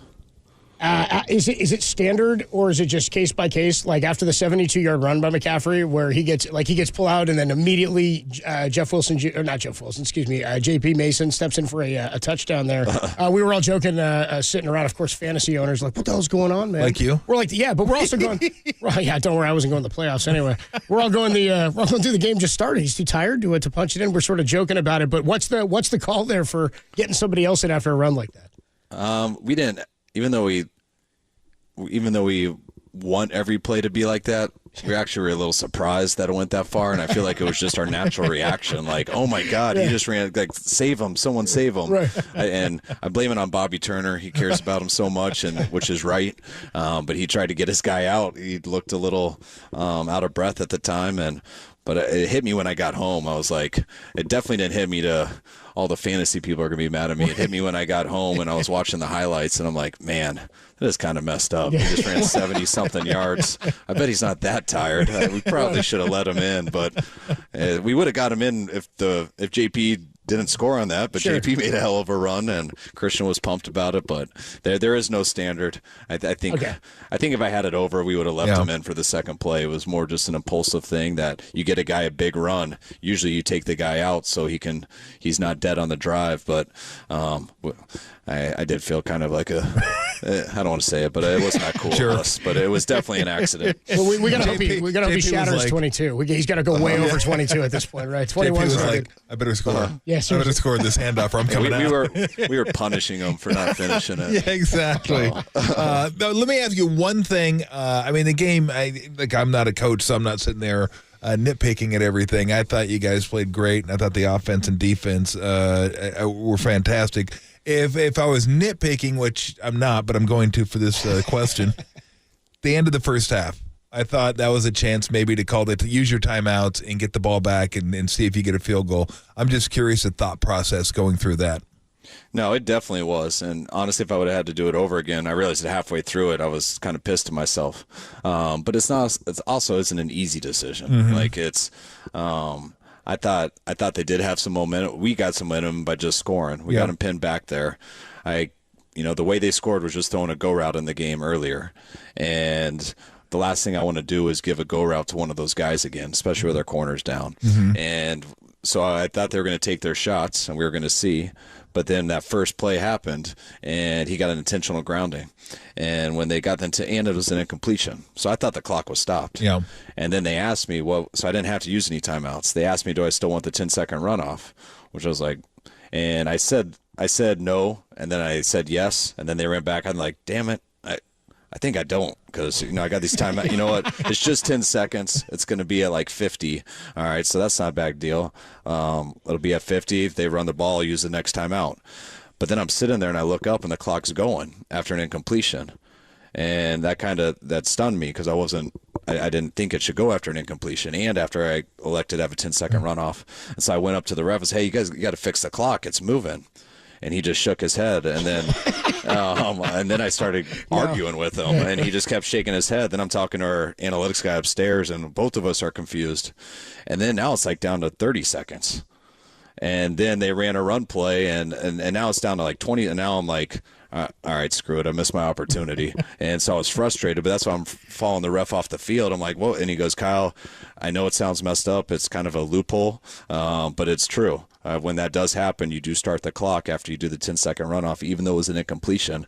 And that was something we didn't know and we learned there. And now, is it a huge mess up? Like, yeah, if I had it over, I wish we got another opportunity. But that's the mistake I made in the playoffs versus Green Bay last 2 years ago. They had an incompletion. It was 2nd and 10. They ran it. I called a timeout. Wanted to get it back. I think we were only up. I think it was like 3-0 at the time. Mm-hmm. And we were going to make them punt. Next play, they had an off-schedule play. Aaron broke to the side because once they saw I was calling a timeout, they didn't just run it out. And they're back down the sideline. And fortunately, at the end of the half, that we blocked a field goal, so there was no harm to it. But I just remember then just so mad at myself for not just going to the halftime comfortable then. So I would have done it differently. I kind of agree with how you guys watched it, but it definitely isn't as much of a slam dunk as you would think. it's not black and white. There's no doubt about that. But that's interesting because I would have never thought of that after an incomplete pass, 10-second runoff, that they would start the clock because it's a 10-second runoff. I would have assumed, well, it's an incomplete pass. Of course the clock's going to start. So it always runs after a runoff. Yeah. Hey, well, don't feel bad because I do this for a living, and I didn't know either. And also, our analytics guys who really do it for a living, they didn't know either. So it was a little confusing, and but now we know. Ref just shook his head. I love that. No, sorry, man. Sorry. You're wrong. You don't get that one. Thanks, Kyle. Appreciate the time today, man. Good luck this weekend in Arizona. We'll talk to you next week. All right, guys. Take care. Thanks, Coach. Deal.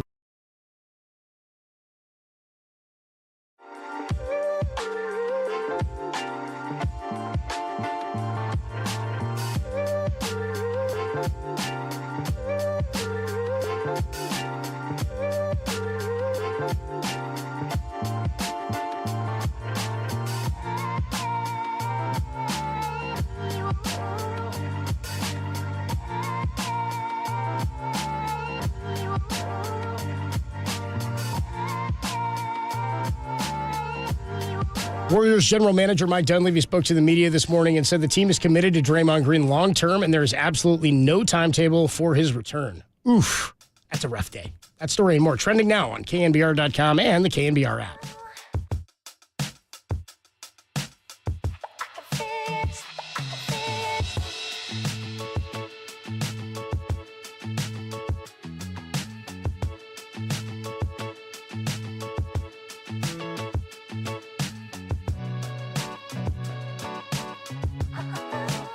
Hey everybody, Mr. T here for Xfinity. This holiday season, there's one thing every sports enthusiast needs.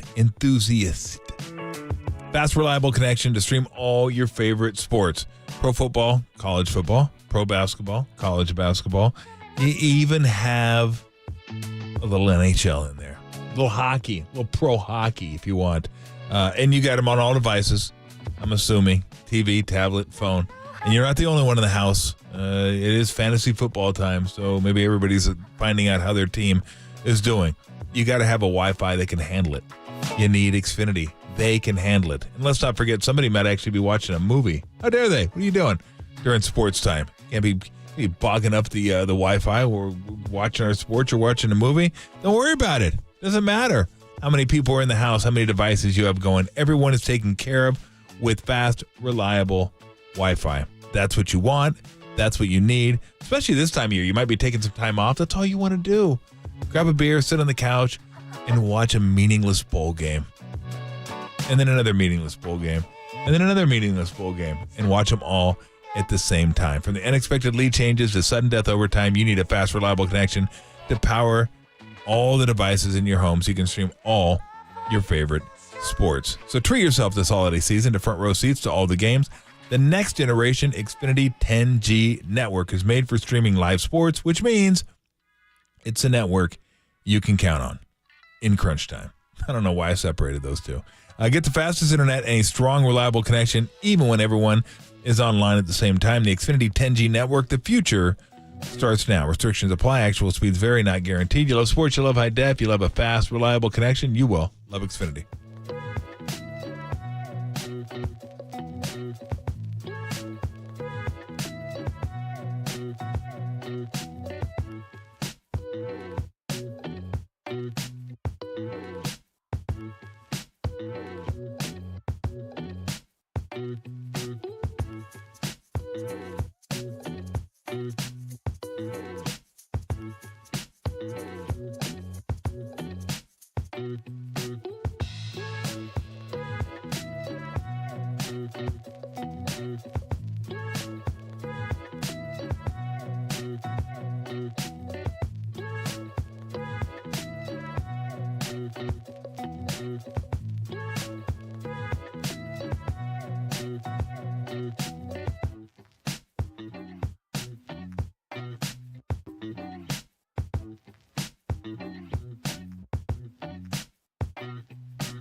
San Francisco, shout out to you for supporting KNBR, San Francisco's sports leader.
This is Tolbert and Cope's Sound Soiree. No, I've whipped up this nasty little soiree. The best sounds of the weekend you might have missed. Soiree, what? Soiree, honey, I think that means party. On the Sports Leader.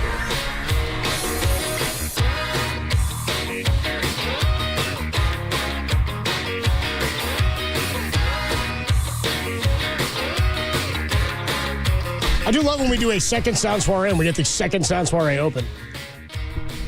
It's very like 80s number 2. I don't know what this is. It's music. It's not quite a soiree. Like we get the cooling tunes. Anyway, we had a short soiree for you earlier. Then we had to go back to our Kyle Shanahan interview. Great conversation there with the head coach of the 49ers. You missed any of that. It's all available at KNBR.com and the KNBR app. Check out the podcast page. Thursday Night Football getting underway here. Raiders and the Chargers. It looks like it's like a creative team. Like a fictional team out there. Aiden O'Connell starting for the Raiders. Easton Stick is the quarterback for the. Is this it? Is this going to do it for your boy down in what a stick in Chargerland? Brandon Staley. Yeah. You think today? No, you've already got to this point of the season. Just let it run out. And those things are in no sense of getting rid of him right now. From what I've heard, people that I've talked to. My inside sources have told me that he's a really smart guy, football nerd, but doesn't really connect with the players. And you could see that. You don't become a head coach if you're not a smart that. football mind. I don't buy that. You can't rise to that level. And I mean, maybe if you're Jeff Saturday. Well, Ditka.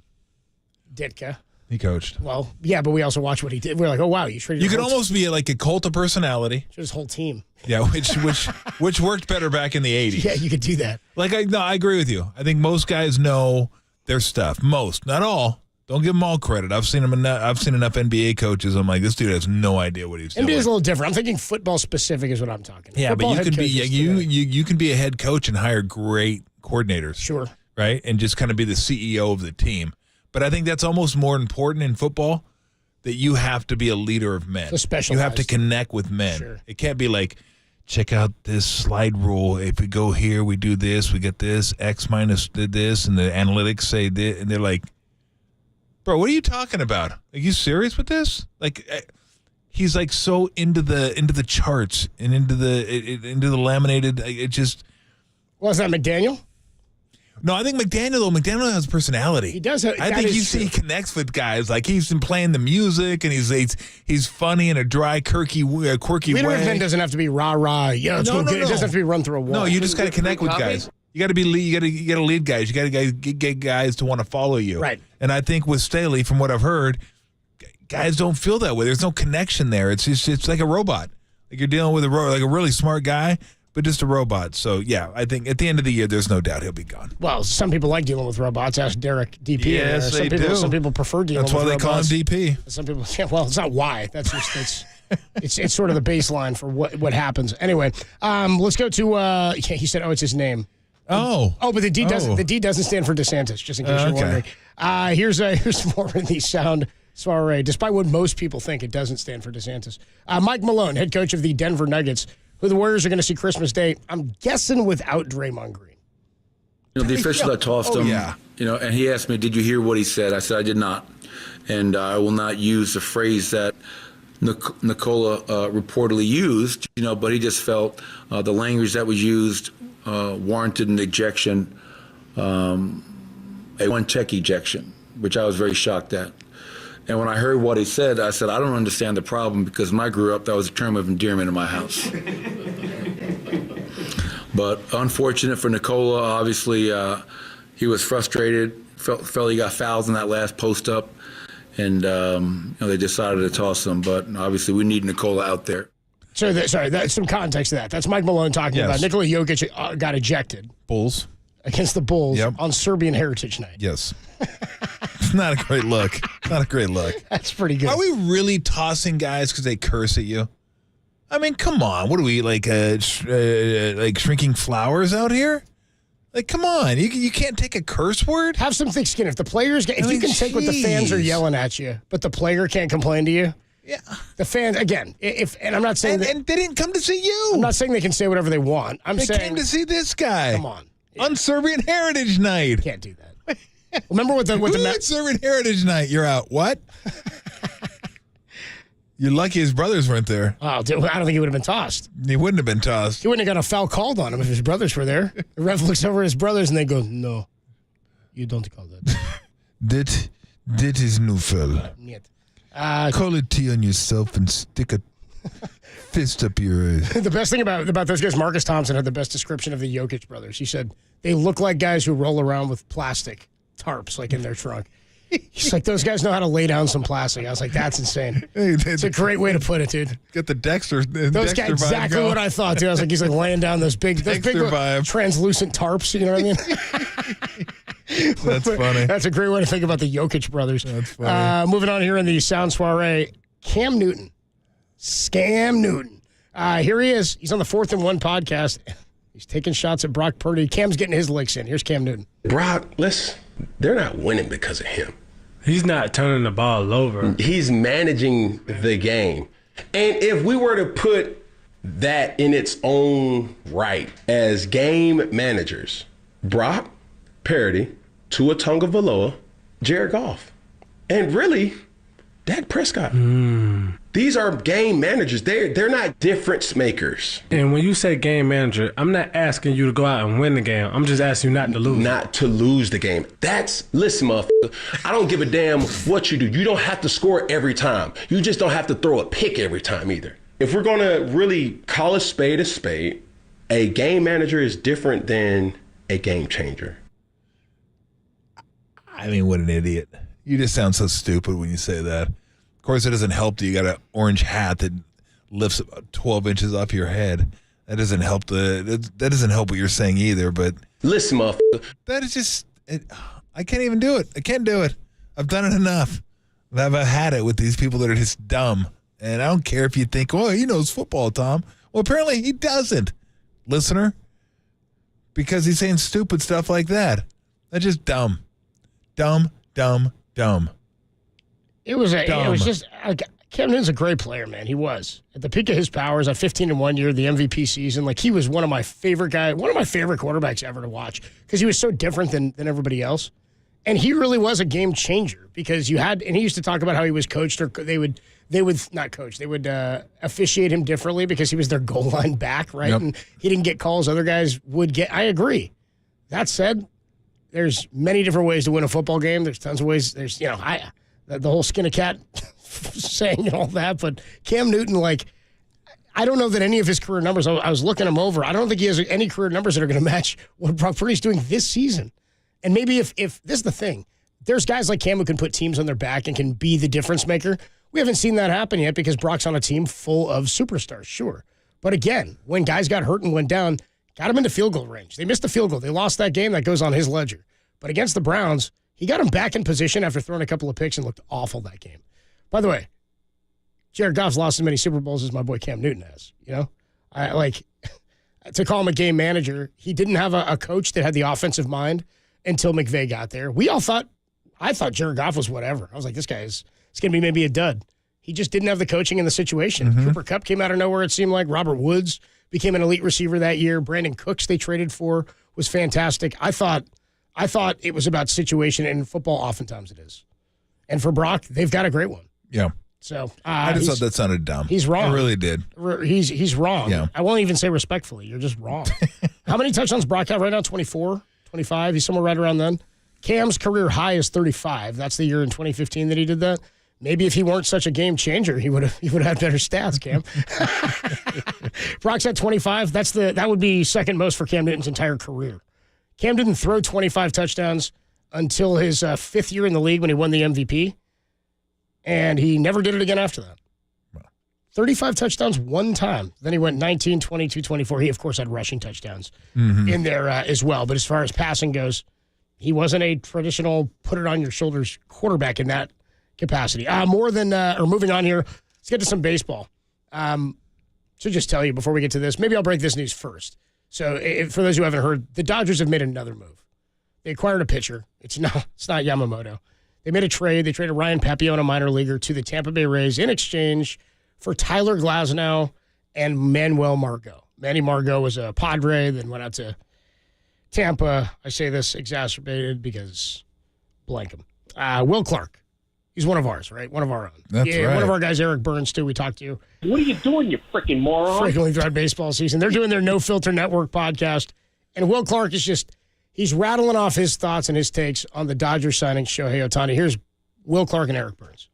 How about spending $70 million for a freaking DH? You think that's freaking good baseball strategy or what? I mean, come on, man. Yeah, I do. I feel like we sound a little critical right now, and we're both positive guys. Let's call it like it is. It's the Dodgers. Them. Let them spend all their money for all I care. They can kiss my ass. They've been beating our asses up and down the last few years. We need to turn this around and beat their asses. There you go. That's right. You can post that right there. We have a green light on that, then we'll post it. Boom. But Burnsy being like the level-headed one. He's like, we're being a little emotional about this. Let's call it how it is. The Dodgers, blank them, F them. I love it, dude. Will Clark. So good. That made me feel good after. That's why I had to keep that around. That's why I told you I'm going to give you the glass on these first, so I don't have to come back and kick you in the beans right after Will Clark tells him to blank off. So I'd say not much has changed, but it kind of did a little bit. They got even better. Their one Achilles heel was the pitching market. They did get another pitcher who has a history of injury, but I would have taken Glasnow. Glasnow is pretty nice, and for Pepio, and I'm not sure the quality of the prospect they gave up. That's the Dodgers. That's it. It's the Dodgers. I think he says it like that, too. All right, let's get into a little soup du jour. How about that? Soup du jour next. We got Thursday Night Football coming your way at the top of the hour. We'll throw you live in progress to the Raiders and the L.A. Chargers. But first, a little soup du jour. That's coming up next on the Sports Leader.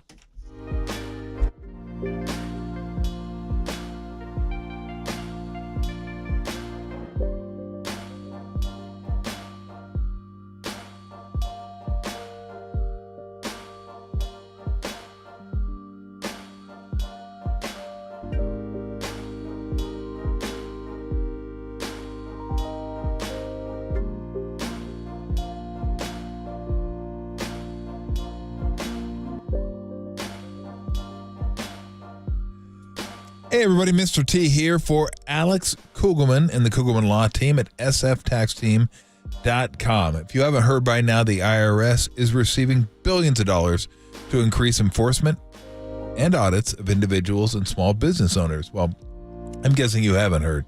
I didn't hear. That's why I'm telling you. I want to let you know if your IRS quarterly has gone the way of the dodo. I didn't re-up. Sorry, to renew. You don't have it. You're not going to get this news. You probably wouldn't get the news anyway. Don't worry about it. Alex Kugelman is here to get you out of trouble if you are in trouble, or keep you from getting in trouble in the first place. I don't mention that enough, but get Alex Kugelman, set up the consultation, say, okay, new tax laws, new this, new that, IRS receiving billions. How do I stay out of trouble? What do I need to do to get the IRS to look the other way, right? It's like a Gilbert Gottfried. What do I have in this hand that'll keep you from asking me what is in this hand? Like that I can't do a Gilbert Gottfried, but you get the point. Like, okay, here's what you need to do. Set up the consultation. That's number one. If you have any tax issues whatsoever, he's easy to talk to. He is very knowledgeable. I've dealt with him before.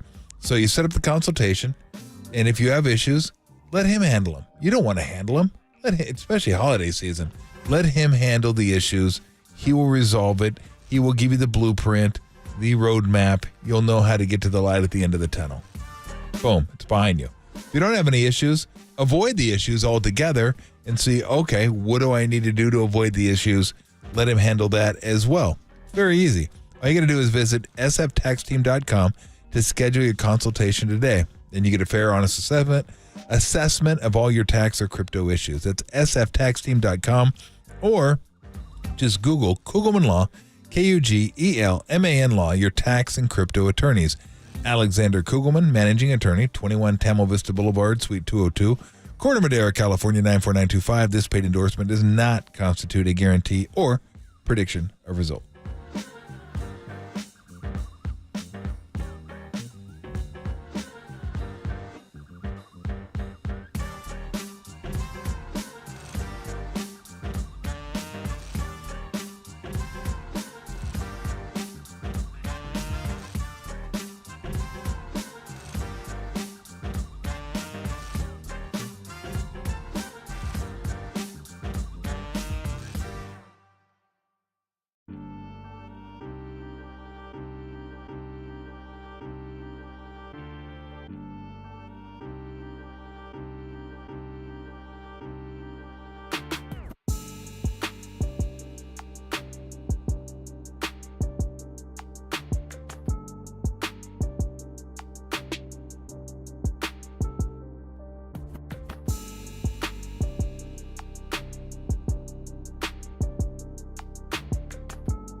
Excuse me, Flo? It's that time of day. What is the soup du jour? It's the soup of the day. Tolbert and Cope's Soup du Jour. That sounds good. I'll have that. All right, we got a few stories here for your soup du jour for today. I do got to mention my own soup du jour is that my favorite player of all time, David Duke Jr., has signed with the San Antonio Spurs. Now the San Antonio Spurs. Yeah. The San Antonio Spurs. Although I have to wonder, he is black. If you're black, what are you doing, man? What is David Duke Sr. doing? Naming this kid? Don't you went through it, right? You can't. I mean, I guess you can, but you shouldn't. I don't know. Maybe you should. I'm not sure. You maybe should. Like I said, though, it's a good thing he doesn't play for Washington. Because if he had a good game, they'd call him the Grand Wizard. Hello. And that would be a rough one. Look it up on Google. Okay, you'll figure it out. I said earlier in the day when I made my Coming to America reference, and nobody gave me any love. I said I got to get some black friends. I'm gonna retract after the David Duke Jr. riffs that Tom is coming with. I endorse the riffs. I believe the children are our future. Thank you. I appreciate that. I was like, damn, that's rough right there. It's a tough deal. That's a rough day. That's a rough name. That's a rough name. That's a rough name. It's a rough I'm going life. to tell you that right now. What was this? The cop charged. Yeah, so cop, it's funny because it's a cop, took his partner to a sex shop, and she kept picking out, I guess, dildos. I guess would be the appropriate word. It could be our dildo story of the day. Dildo. Tim did give it to you, didn't he? Story of the day. Got to get that. Tim, can you voice that, please? He was getting upset because she kept picking him out bigger than his own. So he'd get upset. Like, why do you need that one? You don't need a fake penis. That's good. This is already good. He was getting all mad. And then he's mad about the size. He's like, bring it down a little bit, huh? Why's it got to be that one? Dude, do you need the super girthy one? I mean, let's go. I kind of know. That thing was girthy. Thank you. So then he got into it with the clerk that was working there. Come on. And I don't know what the clerk said, but he said, "What the F did you say to me, fat boy?" That's what he said to the cop? Yeah. Off-duty? No. The cop said that to him. Oh, because, dude. he's a cop. Because the cops can say whatever they want. At least they think they can. Fat boy, dude. That's a lot. Dude, I haven't used that in years. Although I give the worker... I don't think you can say that anymore. I give the worker credit. He shot back, dude, get the F out of my face. But I won't give him as much credit because he went around the corner and started beating the crap out of him. The cop did. Yes. The cop beat the crap out of the fat boy. Yep. Hit him in the ribs, hit him in the face. I was going to take the cop in that fight. I was going to say let's land some juice. Yeah, the cop got the better of him. And I was not happy with the cop at that point, but then I was like, okay, he did do this, which made me laugh. For some reason, after hitting him, he threw candy and mints across the store. just for whatever reason. Yeah, hell yeah. Here, take these Smarties, a-hole. Yeah, take How this. about that? Hey, like a mouse, huh? Okay, go get that. How about that one? How about $100,000? How about that? Oh, and then the worker tossed a box sex toy at him. You got to specify what the toys are going to box. In Oklahoma. I think it was the Annihilator, which is my favorite sex toy name. Annihilator? Yes, nearly. Well, I think it did. Actually, that's why they stopped selling it. It looked like a jackhammer. You can't buy something called an Annihilator and then and expect it to be like soothing. You know what I mean? Like that's creep. Now, this is a key part because this is a cop. I think in Oklahoma. Yeah, a cop in Oklahoma. Where the winds come sweeping on the plane. Store, yeah, exactly. Sex store, penis gate, all that kind of stuff. Mints, Smarties, candies. Sexy. Now, I would not have guessed this that a cop in Oklahoma sped away in a black convertible Bentley. Gary's not a cop, is he? A police officer? He's never been a police officer, has he? I don't think he has. Gary. With a license plate that said Invicta.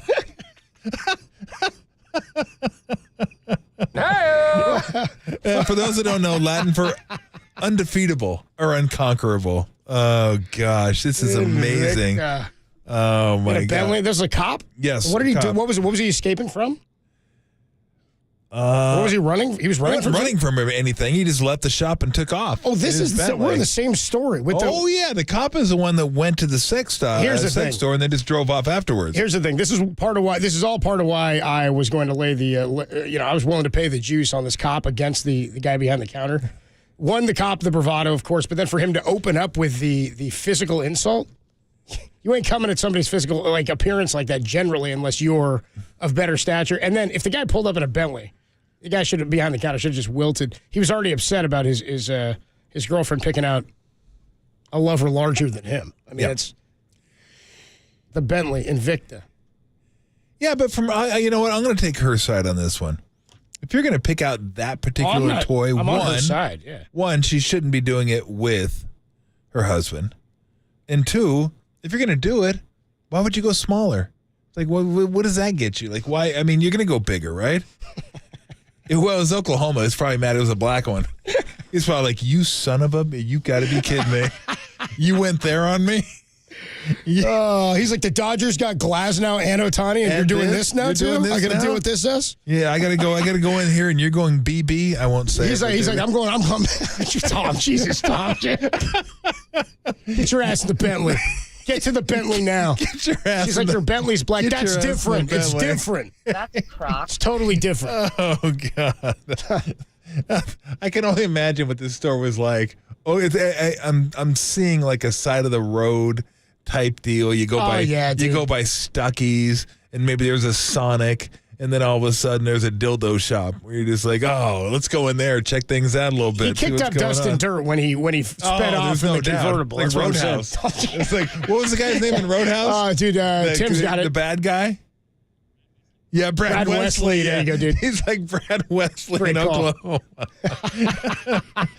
It's like Dukes of Hazzard out there, dude. Yeah. Speeding around corners. Uncle Jesse? That's amazing. That is amazing. Pretty good. All right. An Ohio man. I'm trying to refresh my. I read this about a week ago because we've had this one a while, but got shot in the testicles. In the plums? His girlfriend shot him in the testicles. Dude, come on. But he forgives her. Still loves her. He forgave her. So there's only a pellet gun. So no big deal. Testicles. Testicles. Man declares he still loves girlfriend who shot him in testicle. Correct. By the way, it's individual. Yes. Well, I mean, it'd be hard to get hit in both. I mean, ricochet, I guess. How about how about his reaction? Was he mad at first? He's like, oh, it's just a pellet gun? We gotta believe it! I don't understand the reaction. So I do have a story that goes along with this. Sounds like it hit the target, the pellet gun. and I'm lucky. I'm lucky to be here. I got to be honest. I don't know if that might be stretching it. But my buddy and I were playing. God, where were we? He went on vacation with me. He's like my best friend.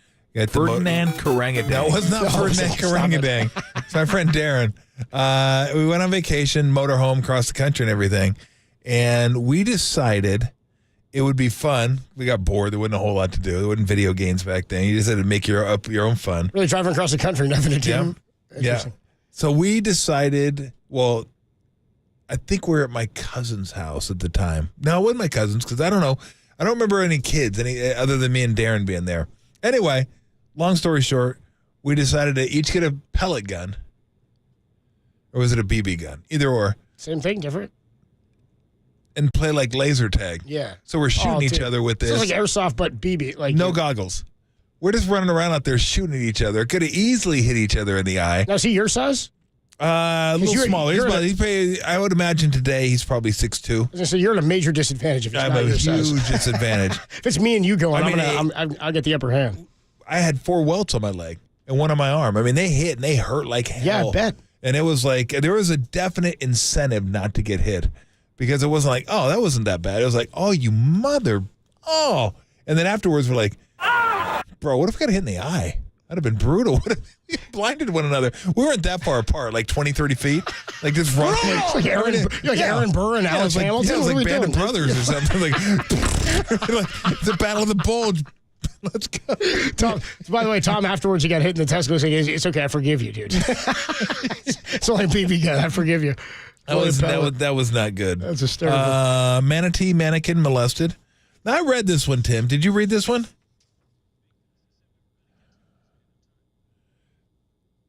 No, I'm getting to it now, though.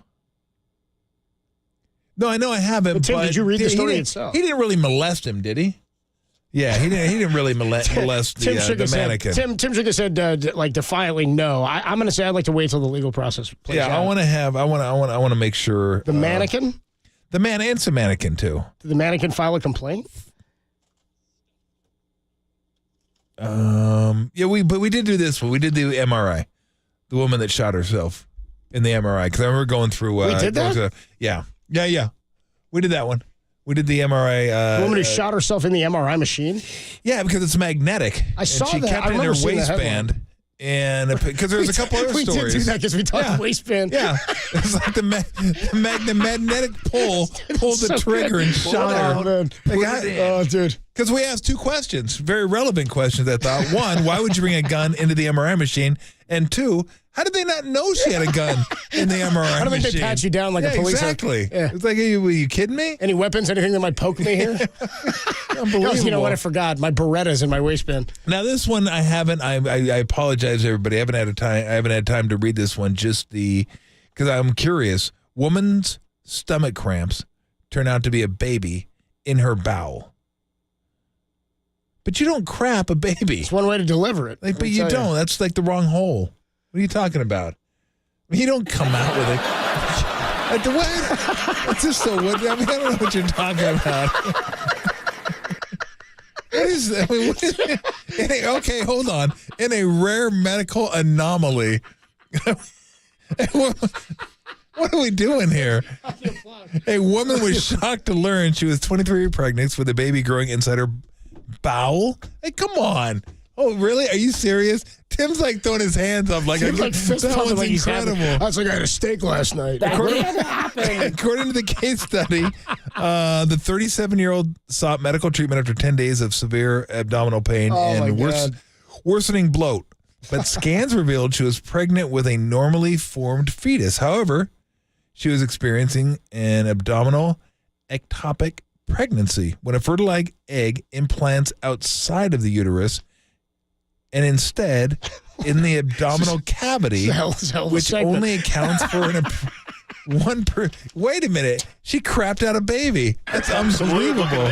Ectopic pregnancies, which make up less than 2% of all pregnancies, or more commonly occur in the fallopian tubes. I haven't said fallopian tubes in quite some time. It's a good, are a danger to the mother, potentially causing internal bleeding, tube rupture or shock, and rarely results. You're WebMD. Where are you reading this from? Surviving fetus. It's like in the. I'm hoping the baby survived. Now I'm getting kind of. We should probably stop the story. I'm kind of into this. No, I got to say the baby survived. Symptoms often include. You don't need to know about the symptoms. We'll skip that part. How about when they tell you don't know what it's like to birth a baby, and then we can be like, well. But I've crapped. You'd be like, you ever eaten a super burrito? Yeah. Oh yeah. If that's. Put some red chili flakes on those things. Oh Tom's Tikka masala burrito. I gotta say, remember I told you I had a chicken masala burrito a couple nights ago. Wasn't good to me. Thank God. Good thing I wasn't working. I'm glad I wasn't working because it wasn't good to me at all. It tasted good. It was a rough next 3 hours. I got to tell you that. Remember you said I'll be good. I'll be downstairs. It wasn't that ripping bad. A hole in the couch. No, wheezing the juice. It was not good at all. No. What? No. Everybody's sticking around for the end of the story because I want to find out what happens. Yeah, I'm sure According to the case study, because of potential complications such as hemorrhaging or fetus death, that's bad. The mother was transferred to a tertiary hospital where the baby was delivered at 29 weeks and placed in neonatal intensive care. Nice. Infants are viable at 20. That sounds like such a terrible way to say it. Infants are viable at 24 weeks gestation. It's like, you could drink this beer now. It'd be better in like a few weeks. You could have it if you want to. It's viable. It's viable beer. But the rate of survival is only about 60-70%. At 28 weeks, however, the chances of surviving are much higher, 80 to 90%. So I thought I'd seen it all, said the doctor. We've seen some of these in the abdomen, but never in the liver. That's a first for me, blah, blah, blah, blah, blah. Okay, so apparently the baby's okay. After approximately 3 months postpartum, both the baby and mom were discharged. Yes! There's one more quote you didn't read. Mom crapped a baby. Think of the stories that baby's going to have as it gets older. Yeah, dude. Like, you think you started out with a rough life? Dude. I didn't get the little poo bucket. I was crapped dude, out. That's it. Yeah, I was crapped out. Dude, I came out with some asparagus and a ribeye. And I'm here. Asparagus and ribeye were my siblings. Yeah, asparagus, ribeye, and some milk and magnesium. Those are my brothers and sisters. It's hysterical, dude. God, I'm so glad we can riff now, dude. I was waiting. I was like, I'm going to hold off on the riff, dude. Said the woman immediately after giving birth to the baby, I could eat. Oh, brother. All right, that's going to do it. That's your funny. That's your soup du jour, which oddly enough, the baby came out. Love to see Came it. out with the soup, too. It's a corn. What do you mean? It was the soup. It's like, look at how small the baby. I got bigger chunks of corn in my crop. Like, no, that is the baby, sir. All right, when we come on back, we'll throw you over to Thursday Night Football. If you're still with us on these Sports Later.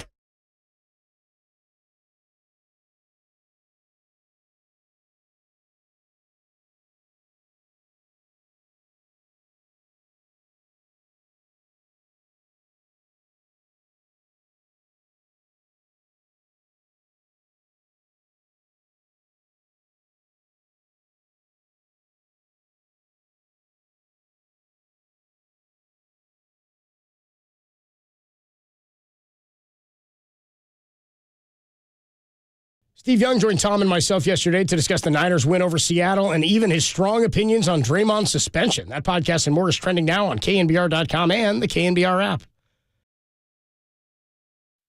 Hey, what's going on, everybody? Adam Copeland here for Underdog Fantasy. Look, Christmas is days away. We're 11 days from Christmas, and our friends over at Underdog are running 12 days of social promos. It starts today. Check this out. If you haven't heard of Underdog yet, they're the easiest and best place to play fantasy basketball every night of the season. We got a Dubs game tonight. You know, Draymond is going to be out for the foreseeable future. Play the Pick'em game, and I'll tell you all about that in just a minute. But first, head on over to UnderdogFantasy.com or the App Store and download the app, Underdog Fantasy.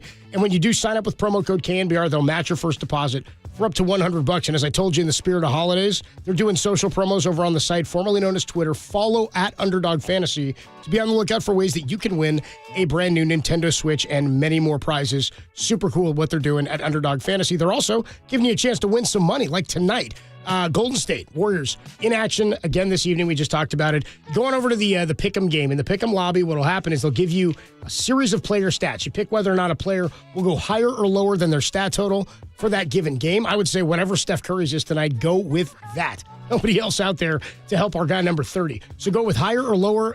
Take the higher on Steph tonight on the points plus rebounds plus assists. Then sit back and watch the games like you do every night of the season. If you go 5 for 5, you can make 20 times your money in a single game. It's legal in California. A ton of fun to play along as you watch your teams. Again, sign up at Underdog Fantasy or head on over to UnderdogFantasy.com and use promo code KNBR, and they'll match your first deposit up to $100. Must be 18 or older and present in a state where Underdog Fantasy operates. Terms apply. Concerned with your play? Call 1-800-GAMBLER or visit www.ncpgambling.org.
Testicles.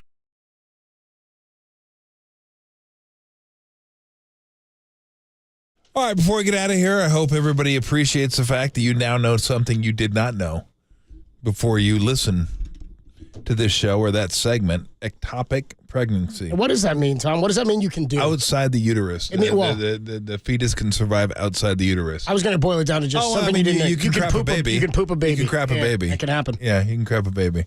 I did not know that. That was like, that's why I read the headline. I'm like, what are you talking about? What is going on here? Oh, interesting. Gassy. So, I didn't know that. You take away all the fluff, all the funny, all the disgusting. All the medical terminology. You now know something you did not know. You can poop a baby. Unless you did know it, then wow. That's all I have to say. Wow. Well done. Because that was news to me. This is a really good segue, actually. We were going to throw you the football game, but then Carrie knows all about it. 21-0 Raiders. Nobody wants to watch that. We figured we'd just let Carrie work instead. Harry. What's up, Carrie? How's it going, guys? Tremendous. How do you feel about that new information you just learned about? Well, for once, I actually hopped on a little late, and I missed the entire segment. And I have to say, well, let us catch you up. I might start trying that moving forward. Carrie, let us catch you up. Yeah, Tom, I am good. No, we're going to play the segment. Just listen up loud here. We're going to replay it. All I'm going to ask you to do is look up ectopic pregnancies. That's all I'm going to ask you to do. Because you don't know what that is. We didn't know what that is. And now you will know what that is. So you can just look it up and say, you know what? Thank you. Who's he played for, broadening my horizons. What's his shortstop for the Twins. Is that 2080 scale? What's so, yeah. Anyway, what's going on? Dodgers just traded for him, says Derek. Yeah, he's killing it. My goodness. Not a whole lot other than the Dodgers continue to add, and the Giants have not yet announced the Jung-Hoo Lee deal, so who knows? Physical. Not easier said than done in San Francisco. You better. Let me ask you this, because I don't know if you've heard anything, or maybe... I've heard zero, Tom. Okay. How about, maybe just reading stuff then? Yeah, there we go. I do a lot of that these days. What is it? It was obvious for Ohtani that it was important being in Southern California, important being on the West Coast, important giving his team flexibility, all those things. A lot of things that were important to him. Does anybody have any idea what's important to Yamamoto? Is it the most money? Is it big market? Is it tradition? Does anybody have any idea, like, what way he might be leaning based on his preferences other than just a mountain full of cash?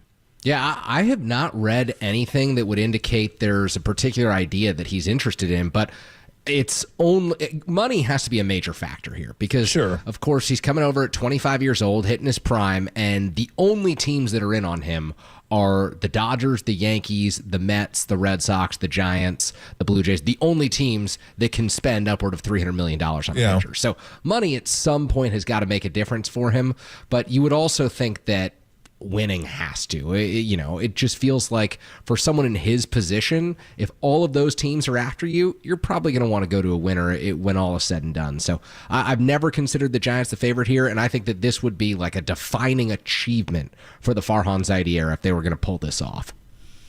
Can you, I know they can afford it if they wanted to. Could they just say, you know what, we'll give you $30 million more than anybody else will? Boom. Yeah, I think so. I mean, Look, maybe Steve Cohen, who went over to Japan to personally meet with him, is going to do that. I saw a line today. Someone said he could sell one stock and pay for Yoshinobu Yamamoto with the New York Mets. So if he really wants him, I don't think the Mets would be outbid in this situation. But I think that there's a case to be made that the Giants could say, we want to make you the richest pitcher in Major League Baseball history. And what that would be is 10 years, $360 million. And you pass Garrett Cole's 9-year, $324, where he was earning $36 million a year, and you've got it with Yamamoto. And he's got a great fastball, he's got a splitter, he's got a curveball. Those all play as elite pitches for the scouting reports that I've read. Eno Saris put out what I think is the most comprehensive scouting report. So, I think this guy sounds like the real deal. You never really know, but the Giants are at a point where if they can get anyone to take $300 million and they're convinced they should do it, go for it. And I'm at the point now where it's like, I get it. Might it not be prudent? There's a possibility of that. Do you look and go, God, we don't know quite enough about him, give him that type of money? I'll even buy that. There's a lot of rational stuff I will look at and go, you know what? Yeah, that's a really good point. I'm just tired of the Giants being the team that's like the rational team because you have to take a leap of faith in free agency. When you get to the top end of the swimming pool or the deep end, you're gonna overpay. You just are. When you want to get those type of players, it's not gonna fit into your little computer. You're not gonna be able to say, "Oh, this is wise. This is a smart buy. No. It's gonna be reckless. We get that." But if you're going to be reckless, just be reckless and say, you know what, we want somebody. Let's go get somebody. Let's be reckless. Let's see how it works out, and we'll go from there. Because I'm tired of just watching these guys. Well, that wasn't a great deal. We decided not to go with it. Guess what? Most of these aren't. You got to take a chance. You might as well take a chance with somebody who everybody agrees upon is a pretty good talent. Yeah, two things on that. I actually think that spending $350 million or whatever it's going to take to get Yamamoto for 10 years might be less risky than the 6-year deal that they just gave to Jung-Hoo Lee. And yeah, there's a 4-year opt-out, and we'll know the specifics when the deal gets announced.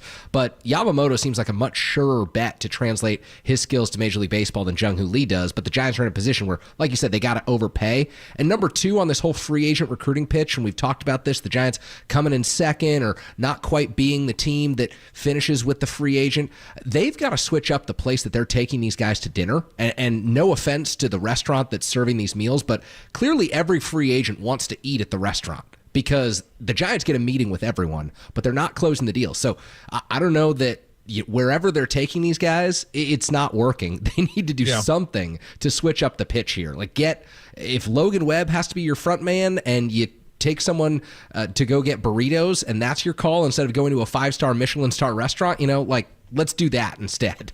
So Logan Webb tweeted, for those who don't know, a little bit a few hours ago, 2 hours ago, and he tweeted, a lot of people that have never played in San Francisco seem to know a lot about it, with like the thinking emoji. Some guy said a lot of poop on those streets, and Logan responded to him, said, I've been to 29 other cities. There's a lot of poo-poo on most of those streets. I'm just saying, all the people who are going, come on, Cobes, this is ridiculous. I live here, man. I'm telling you, if you're talking downtown, you're talking market, you're talking Tenderloin, I get you. It's not as safe as I want it to be here either. It's not as awesome as it used to be or feel. That said, you're judging a city that is massive with dozens of neighborhoods, beautiful neighborhoods. I walk to work. I walk home from work in the dark. I hang out in North Beach. I hang out in the Mission. I'm not saying everywhere is absolutely safe. There's nowhere that's like that. But to judge the city and say the city's terrible because the Westfield Shopping Center is crap, nobody in San Francisco hangs out there. If you're from here and you live, Kerry, you know that. Like being from here, me and Tony Ryan were talking about that earlier. We're like, dude, the places that San Franciscans hang out are not the tourist areas. And so the tourists come in, think it sucks, leave, and tell everybody it's terrible. That's not the reality. There's way better stuff. FP's done a great job of talking about that. He's like, dude, I heard that across the country, and it's not the case. I'm going to do a whole segment on it tonight. I was a beat writer. I went to the 29 other cities. I feel incredibly fortunate that I was able to stay near the ballpark, walking distance in all those cities. I'll tell you, every time I would go on the road, I always wanted to come back home. I always wanted the next flight home because there's just not a more beautiful place in the world. And so, yeah, I'm biased. I'm from here, 5th generation San Franciscan. I'm certainly don't view it the same way that other people do, but I also saw other cities, and if that's the case, there would be a lot more teams that would be struggling to attract free agents. Breaking news 4 minutes ago per the Giants Twitter account. Welcome to San Francisco, Jung-Hoo Lee. There it is. There you go. It's official. He is officially a Giant. Whew. Physical. Whew. Thank goodness. And it was an ankle, too. I was worried about that. Physical. With an F. Did we ask who you have on tonight, Kerry? Yeah, I got Ryan Walker joining me and Casey Schmidt as well. So Ryan Walker, 7:15. I think he's down in Scottsdale. And then Casey Schmidt, who, gave a lot of Giants fans hope this year and may have an opportunity next year, depending on what goes down with the trades this offseason. I'm really looking forward to it. Ryan Walker's a stud. All right, dude. Yeah, Ryan Walker's great. Yeah, he's fantastic. Have a good show tonight, man. Thank you, guys. See you, Kerry. See you, Tom. Always good catching up with Kerry. Listen to him. Kerry will be with you. What is it, 6 to 8? He'll be with us 6 to 8 tonight. 10. Yeah. 6 to 8, okay. Hot stove at 7, but he'll be with you talking ball till 8 from now. Nice. Yeah. Very cool. Let's thank our guest today. Today we had Mark Spears, we had Kyle Shanahan, and we had Kyle Shanahan. So I think that's it. Boom. Correct? That's it. Let's get out of here. And remember, if you take away one thing from this show, ectopic pregnancy. What's that mean? Like that you can crap a baby. That's in a nutshell. Yeah. That's what it means, and that is something. Thank you, Derek. Appreciate it. Now you know the rest of the story. Hell of a job today. Thank you, Tim. Well done, fellas. We'll be back at you tomorrow to get you ready for your weekend and the beginning of bowl season. The beginning of bowl season starts Saturday. That's what I'm talking about. Yeah, the 3 NFL games, too. Are there any bowls you care about? Absolutely not. Boca Raton. There are none. You get a little UCLA Boise. That's about it. But you do get 3 NFL games this weekend. So we'll get into all that. I'm sure Dennis Ranahan will be joining us. We'll be talking that. Tim Ryan, Marcus Thompson, all our Friday regulars will join us tomorrow. Get into a little football, a little ska, get you ready for your weekend. But before that, stay tuned. Kerry Crowley right here on The Sports Leader. Take it away, Derek. Oh, my God.